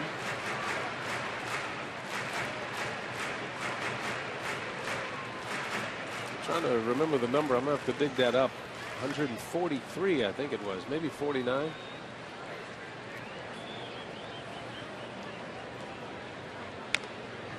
Ramirez fouls it back.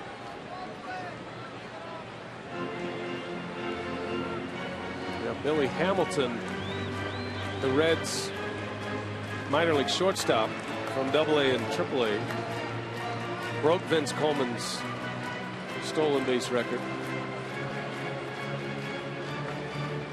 I kind of thought the Reds might bring Hamilton up, use him as a pinch runner.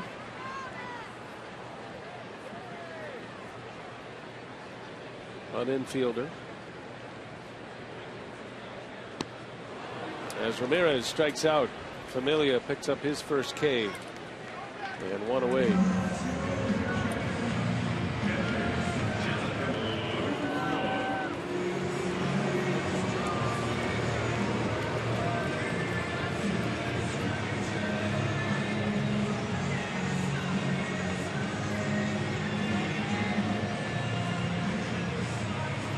So here is Lucroy.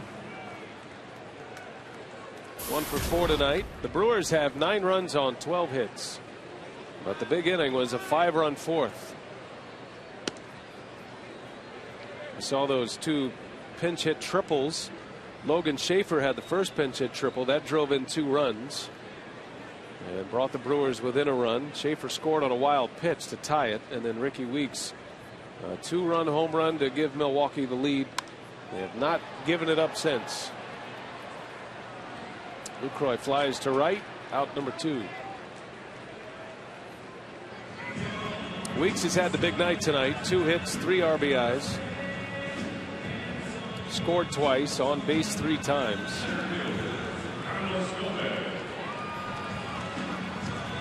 Well, you love to see winning baseball where you're getting a lot of production from a lot of different players.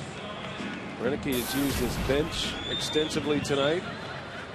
Oh, yeah, Ricky's had 3 home runs on this homestand. And now 20 for the year.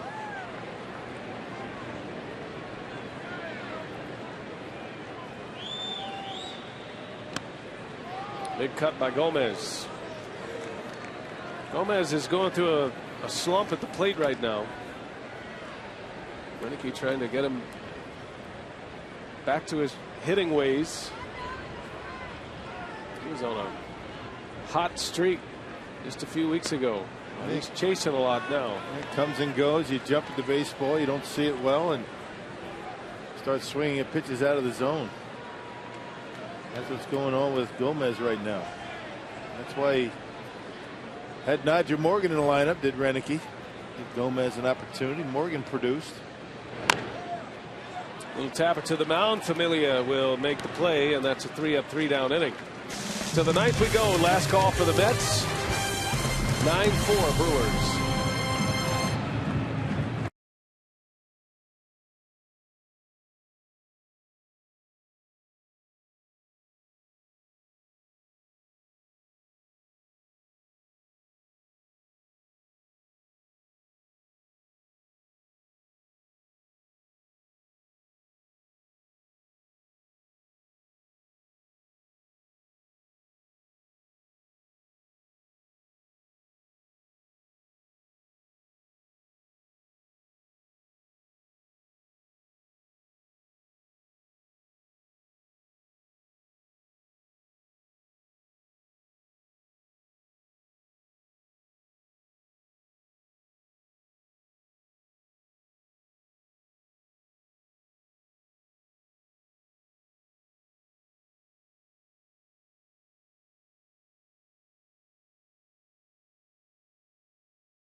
Been a fun night at the ballpark for Brewers fans here. 38,000 strong.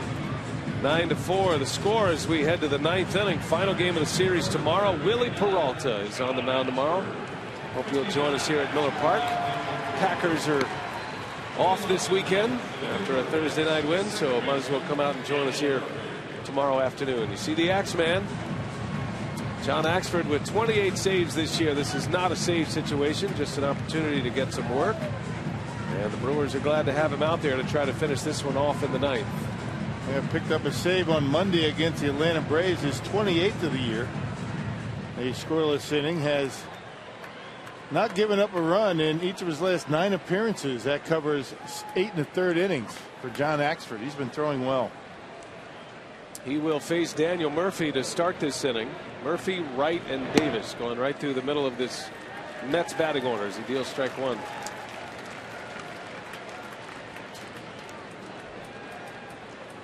Murphy has 3 hits tonight.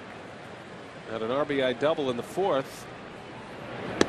And was the last run the Mets scored. At the time, Murphy's double made it 4-1 New York.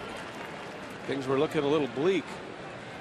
But the Brewers just unloading. They scored 5 runs in the 4th, 2 in the 5th, added 1 in the 7th. Murphy lines it right to Ramirez. Out number 1. Not a bad hitter, is he? Taking that curveball from John Axford and slicing it, but right at Ramirez. And Ax able to throw that curveball for strikes. That's always a good sign.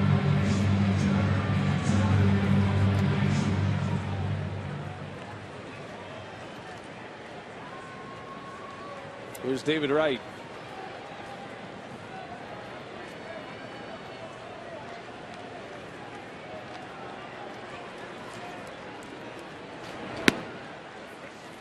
Strike 1 to Wright.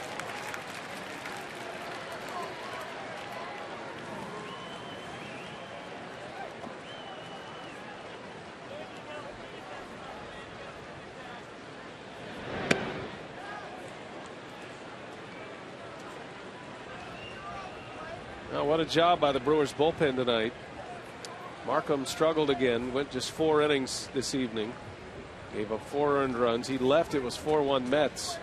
Matter of fact, Logan Schaefer pinch hit for Markham and drove in the 2 runs with the triple in the 4th. The first of 2 pinch hit triples tonight for the Brewers.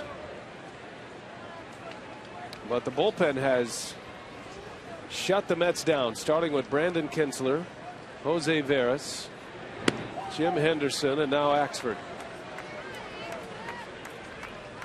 K-Rod in there as well, I beg your pardon, in the 7th. So 5 pitchers across 5 innings. Axford trying to finish it off with 5 shutout to finish this game. That one did miss by much. And Wright draws the walk. So a base runner with 1 away.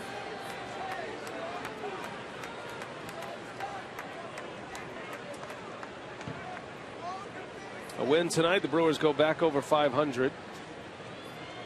They were over 500 briefly early in the schedule. They were 4-3, and then not until the other night, after they won Wednesday against Atlanta, did they go back over 500.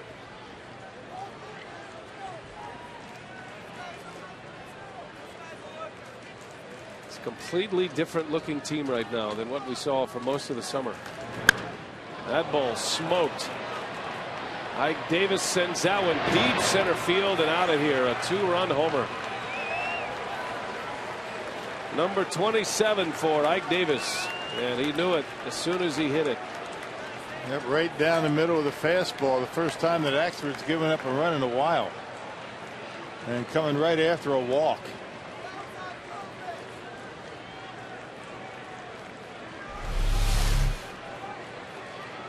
There it is, middle in, down in the zone, and Davis, as soon as he finished his swing, he knew that was out.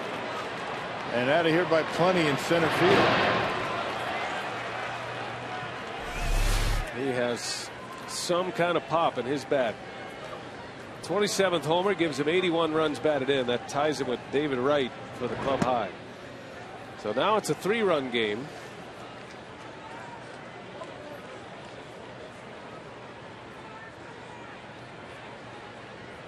Axford facing Lucas Duda.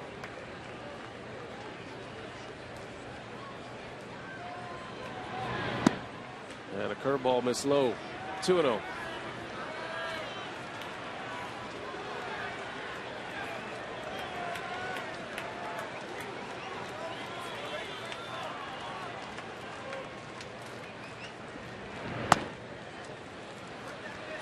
Reno.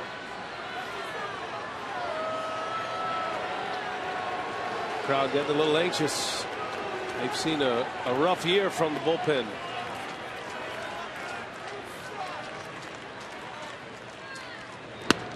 Axford has had his troubles this year, but lately looks like he's getting back to his old form. His 10 straight saves, John Axford. The Mets get a quick 2 on a home run from Davis just a moment ago. There's a strike. Full count. 95-mile-an-hour fastball. Yeah, both pitches right down the middle.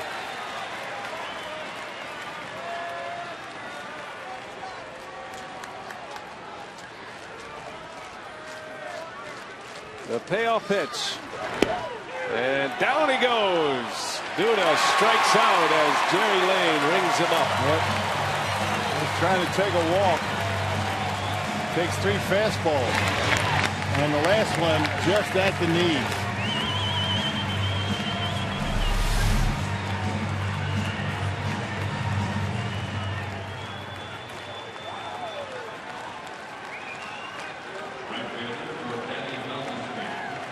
Two gone. Jerry Lane didn't get all worked up about it, but he still punched him out. Valdespin takes a ball. He's got a little bit of a delayed reaction on his physical call for strikes, doesn't he? He hasn't messed you up at all. No, he barks it loud, which we appreciate. As long as you have a good audio, man. There's a strike. And we do. The best. The best.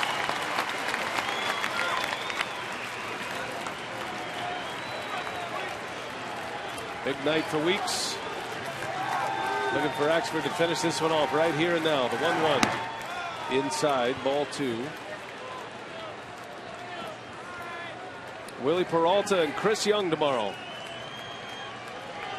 to wrap up the homestand. And a chance to go 5-1 on the homestand with one more out here tonight. To your right. 2-2.